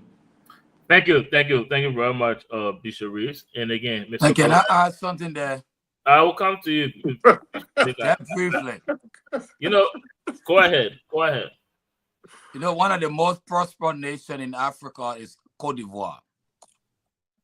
You can check all the records on Google, and you realize that Cote d'Ivoire always maintain older people to lead their country. They have produced dividend. They have produced result. So this thing about young people giving them the baton, let me tell you, nobody's stopping them. But we can give them other leadership position, not the presidency. George Weah came there and nothing he did for 6 years. It was corruption in King Kong, division, womanizing, moving up and down, doing nothing positive for the country. Is that what you want us to go back? Let it be recorded and put it. I say so. The young people were very, very, very disappointing. Disappointing. Thank you. Thank you very much, Bishop Hagan. Let me go back to you, Mr. Boda. I do not like the picture because you're painting the younger generation. In early administrations, you gave young people secondary role. And if we look at the foundation of those young people, I don't think we're expecting much out of them. What? And the Bishop Hagan, I'm coming to you, okay? I think you called me out talking about the Poro and Sunday society. It's true. Bishop Hagan, let me address this. I reject any society that puts woman down. No. Don't even go there. Don't discuss it. Just remain quiet. Don't say anything on that. Don't say anything. You have no idea on it. You have no idea. Just remain quiet. No, but Bishop Hagan, protect the man. Bishop Hagan, when I say anything about that place. No, Bishop Hagan, you can't tell the man that. You let the man be protected. You brought my name on and you attached it to the Poor and Sunday Society. Yeah, we disconnect you from that. Any day of Alright. you for that. any day. Bishop Hager, you gotta get Derek, protect Derek, Bishop. Thank you. Any day of my life, I will reject any society, any organization that tells me no matter how much education I get, I can't ask questions, my ideas will not be accepted. I should listen to this older man because all of a sudden he knows better. I will not reject. I will reject that idea any day that society. Now why you're always confused? You're always confused. Let's protect me, please. Okay. I like what Bishop Reeves said, and I feel like Bishop Hager maybe he forgot the education part because someone once said, right, the progress of a nation is not swifter than our progress in education. The human mind is our fundamental resource. Go back to your president and tell him to invest in human capacity. But we can put I will not leave this line like that, please. No. You get me throwing cheap talk here tonight. Let the man finish. Let the man finish. You're gonna have to protect him, Bishop Hager. If you don't educate your society, you cannot expect them to lead tomorrow. I can give you a perfect example of two different countries. The United States. We saw Barack Obama here. Just around the same time he was born, they passed a law, no child left behind. They educated the younger society, and we saw Barack Obama leading the country for 8 good years. Their case study, George Weah, that you just mentioned. If the government then had provided adequate education for George Weah and his contemporaries, when it was his time to leave, we would have saw a better result. George Weah, as much as people like him, is a functional illiterate that will put in power. But leave George Weah alone. Look at your House of Representatives today. So because he didn't get it, he was not able to introduce it, right? Is that what you're saying? I will learn. No. Before you learn, add that to your point. I will learn. That was not what I'm saying. My main point is what Bishop Reeves raised earlier. We keep every administration, for a matter of fact, every administration we keep forgetting to educate or to invest in human capacity. And guess what? Those people you don't educate, those are the people that will be qualified to be representative tomorrow, that will be senator and president tomorrow and be minister. Yes. If you do not educate them, I guarantee you within the next 2 decades, you will get another Yeke Koluba. You will get another representative that don't even know how to read. So Bishop Hager, instead of focusing on blaming the young people that you just gave some deputy minister, Bishop Hager. An intellectual discussion. Let the man finish. Bishop Hager, let him wait, please. Let the man finish. Let him learn. So instead of blaming the people that you did not even educate, you didn't get a good secondary education, to blame them for not being a star-struck great leader, I think it's wrong. I think you need to apologize. Because you did not educate those people, your expectation of them actually producing real results should be lower.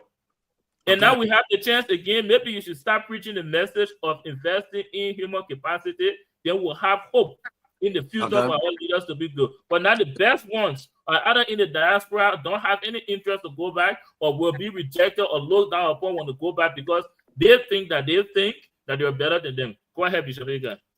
What? I will not buy all those unfounded statements you are making. I just want for us to have an educational conversation here. Look at the 2026 budget for Liberia. The Liberia education budget, the education budget in Liberia 2027 national budget is approximated 123.98 million, which is a earmark for tuition-free policy, school renovation, expanded school program. We'll see the result in 2060. Hold on now. We are saying for the first time in Liberian history, we are allocated 123. Listen, you want to learn or you don't want to learn? You want to learn? You said to us right now that we're not making any investment in education. You talk about Joseph Yuma Bwanga when you started your show, Barry, former president. I told you it was necessary. It was reconciliatory. Reconciliation important. How much? Less than 300,000 was spent. Less than that. All the initial activity. What is a big deal to give with the only country in the world that our former president was lying down in something like garbage bin, and we feel honored with that? Are we happy? I don't care whatever the person just said the person did to give them state burial is a wrong thing. This year we allocated $123.98 million in the national budget for education. That's the first time. Why can't we appreciate the government? Major, all of the district, the 73 district, the government is building the high school, building the elementary school, building a standardized junior high. The first time, multilateral. Why you can't talk about that? I can tell you that can win you an election in local country, but that conversation will not fly here under President Puaga revamp the Constitution because as far as we're concerned, that is not going to. But we have just a few minutes to end the show, so we will take a break. When we come back, we'll ask you guys for your closing. Thank you.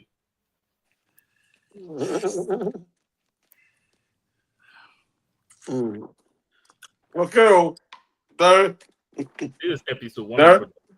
Derek, we didn't go to. We'll come to Labrador next time. We'll talk more about the government achievement.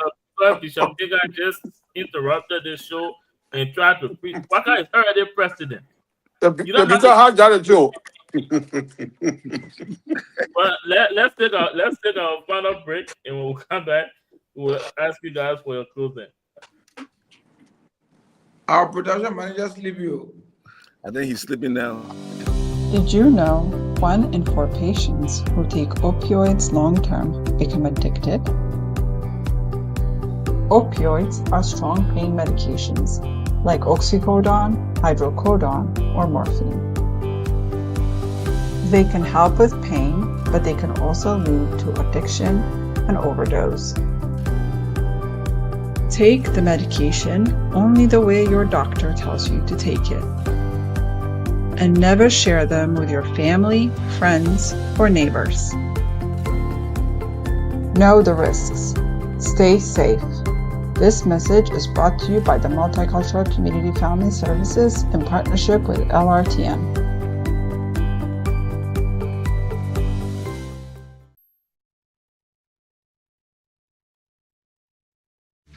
Maintaining your vehicle can be a major investment. That's why here at Brothers Auto Care, we pride ourselves on providing professional and reliable auto care at affordable rates. Whether you need an inspection, new brakes, or diagnostic reports, our skillful and experienced mechanics are here for you every step of the way. Call Brothers Auto Care now to schedule your next auto maintenance and repair service. At Brothers Auto Care, we help you drive home with peace of mind.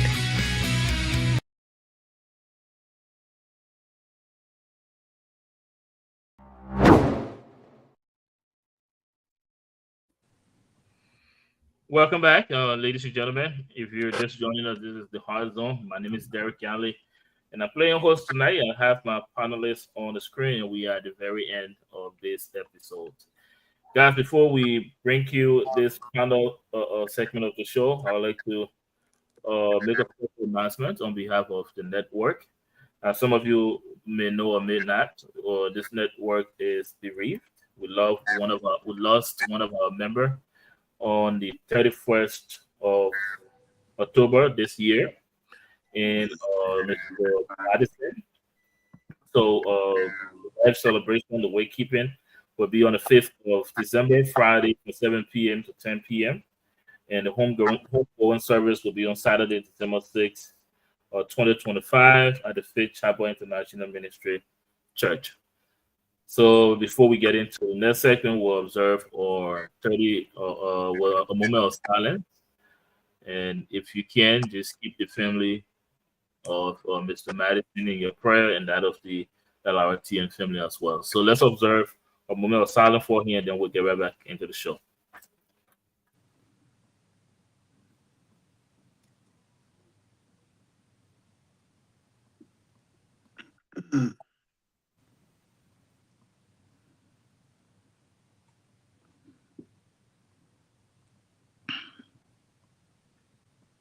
Thank you very, very much.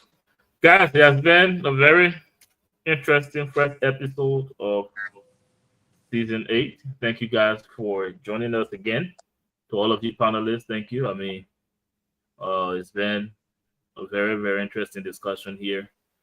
So now I'd just like to get you guys closing remark on this episode. And I'd like to start with you, Mr. Dennis. And then we'll just go in our order, Bishop Reeves and Bishop Hagar, and then Mr. Boda last.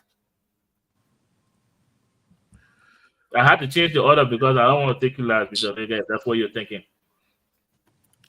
Well, if you want my time, then Derek, I'll give it back to you. No, you can go ahead. Okay, all right.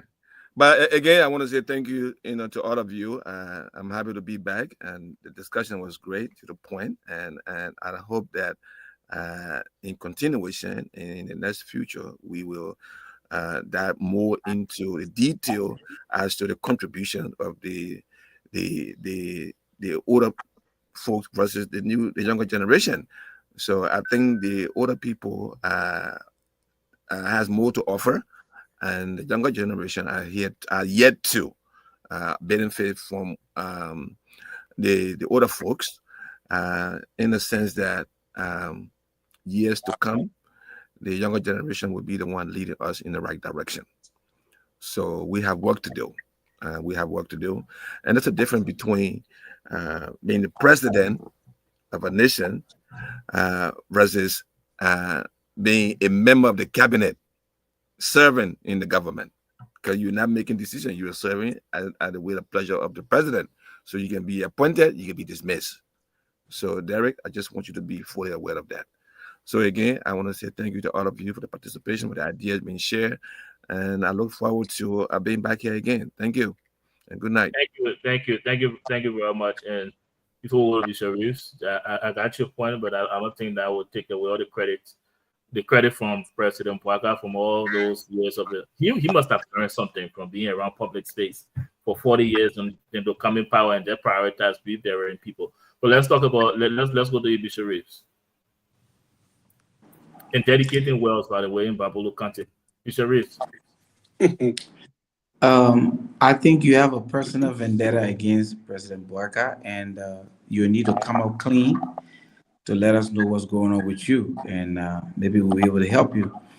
But I'm very excited to be back on the show. We took too long to come back here, and I love the Heart Zone, and I want us to always have very interesting topics, and let's learn from it.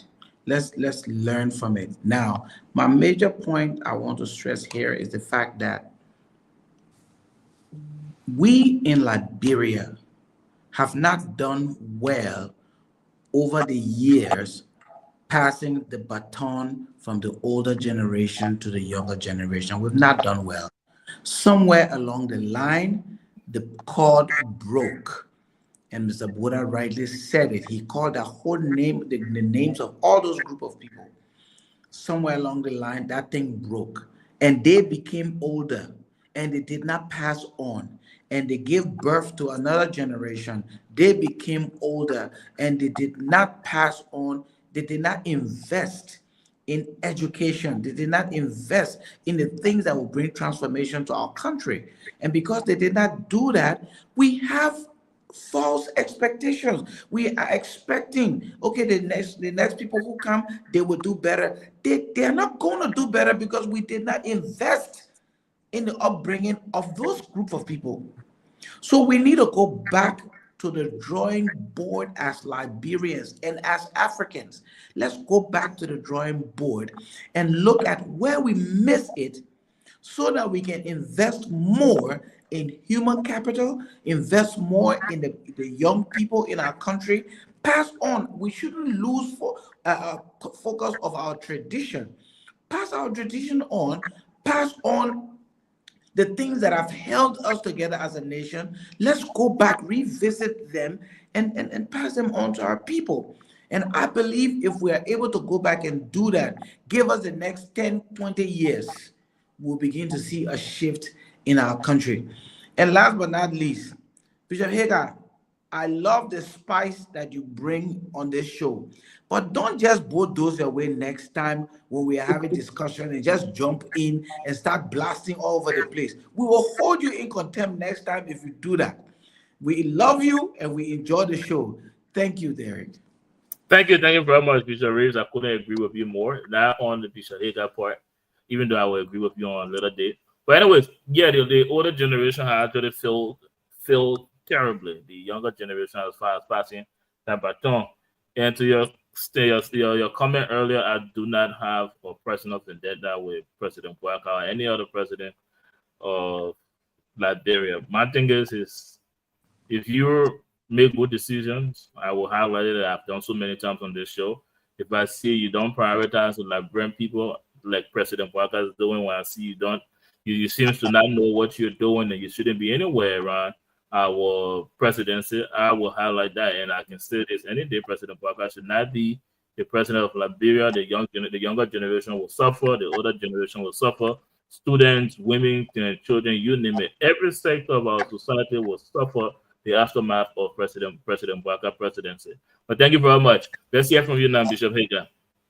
Well, thank you very much. One of the things I realized, Derek, since you were born, I think the only thing you begin was a chaplain in the 5th grade class. You never learned leadership anyway. So you can't be the one to come here and tell people how to govern because you have never, ever understood the intricacy of leadership. I hear the argument that Joseph Yuma Bouaga been in leadership, around leadership for 40 years. We have people who play football from 14 years. They begin world best player, never built one stadium. Liberia never qualified to go anywhere because even though they play football, the argument that you bring, he been around presidency, been around power for 40 years, he have experience. People been playing football for 12 years. They play until they begin world best player. When they became leader in Liberia, Liberia never won even Chikusu Cup. Not even Chikusu Cup. So that's a different ball game altogether. What I want to say to us as Liberians, you need to understand this, that to develop a country requires observing the principle of governance. There are what we call ingredients that make a nation prosper. Number one, we need to respect our institution. The election was held. And Joseph Yuma Bouaga won. He will rule that country according to his platform. Whether you criticize, I like how you said rule. Go ahead. He's going to lead rule whatever way you want to describe it. I wake up in the morning everywhere. So we are coming by 2020. Who cares? Who cares? Let them come by 2020. Stop it. United Party was in power. They lost power in 2017. CDC kidding. If George Weah 2029. He's qualified and he win the election, he come back. That's respecting our institution. But it's very exhausting, very disappointing. Every day you wake up, Joe, we are coming back. It's like somebody with a woman. The woman left you for another man. Then every day you go around, 4 years from now, coming back to my wife. Are you going under your head? The woman be waiting for you for 4 years?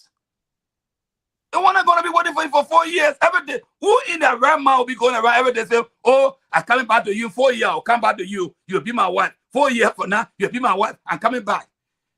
It makes no sense. Liberia need to move forward. That challenge, every day you see on Facebook, this guy need to stop that nonsense. It makes no sense. Joe, we are coming back. We're stopping him. But for now, until 2029, Joseph Yuma Bouaga had a job to do. He said he's going to face our country. And I support him, you're going to face it. Let Liberian people know. Let respect our institutions. People fight the police. In Ivory Coast, you attack police officer, you are dead. You fight police, you are dead. And then politicians want to manipulate that. In America, can you challenge police officer in America yet? And then politicians will not condemn that to tell our citizens that you have to respect the institution. But they've been using as a political tools to divide our people.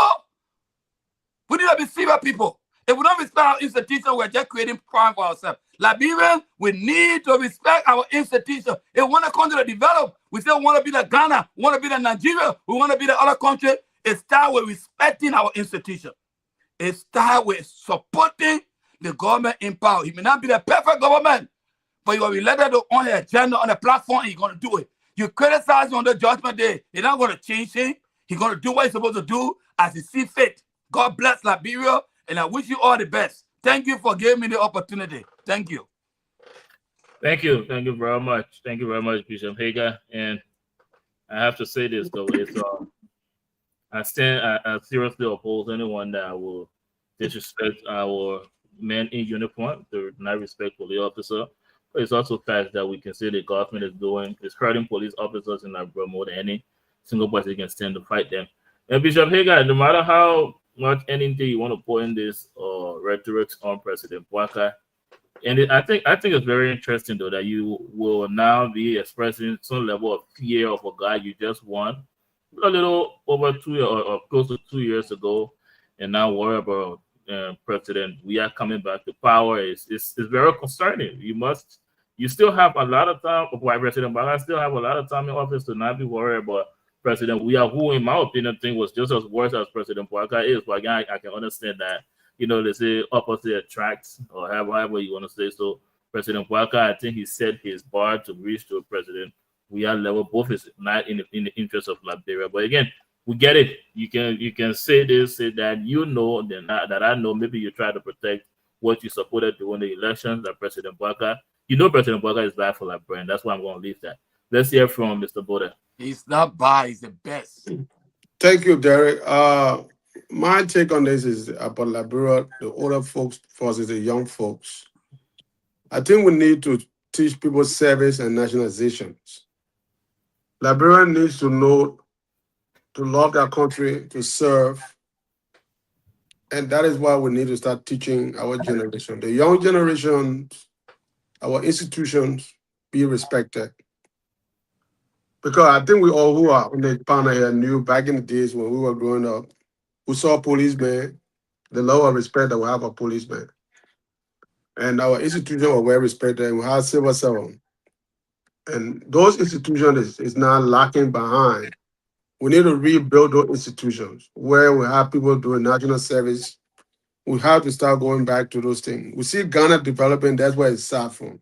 Ghanaians, I live in Ghana for 7 years, and I understand the point. If you graduate from high school, you do your national service. University, you do national service.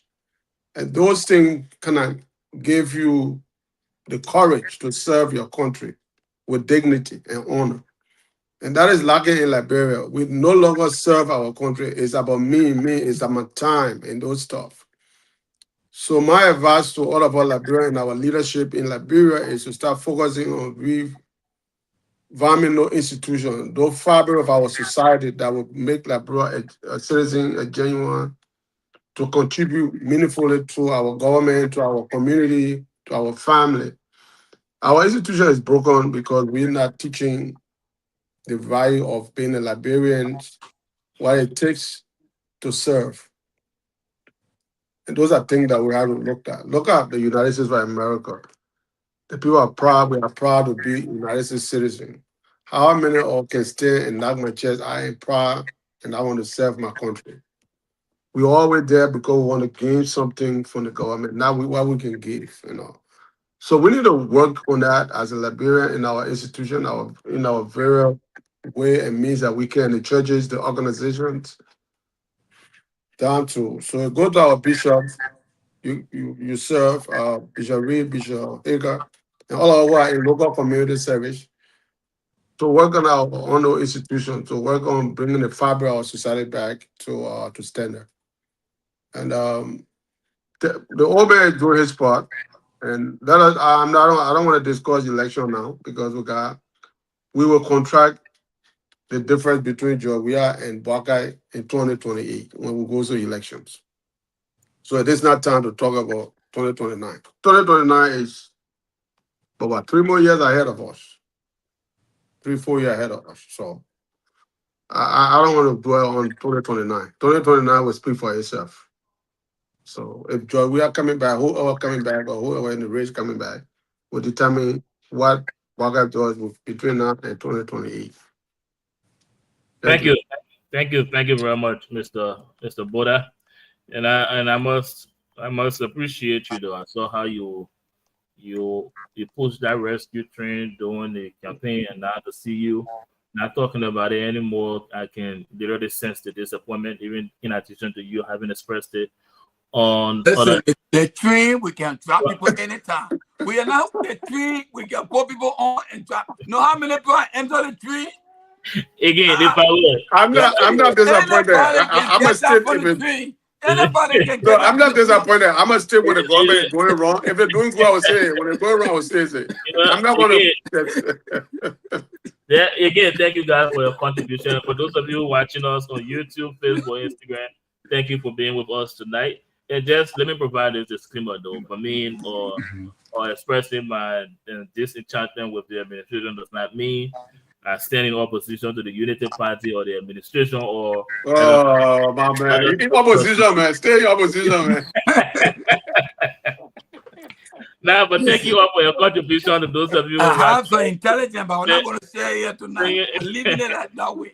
We're going to chat media. We're going to chat media. Thank you, all of you panelists for your contribution tonight, and to you watching us, thank you for joining us. We will be back here next week, Wednesday, same time, same network. My name is Derek Yale. Thank you, Bishop Reeves, Mr. Don Dennis, and Mr. Martin Boda and Bishop Hager. Thank you guys for your contribution tonight. We will see all of you next week, Wednesday at 6 p.m. Until then, have a pleasant good evening. Thank you.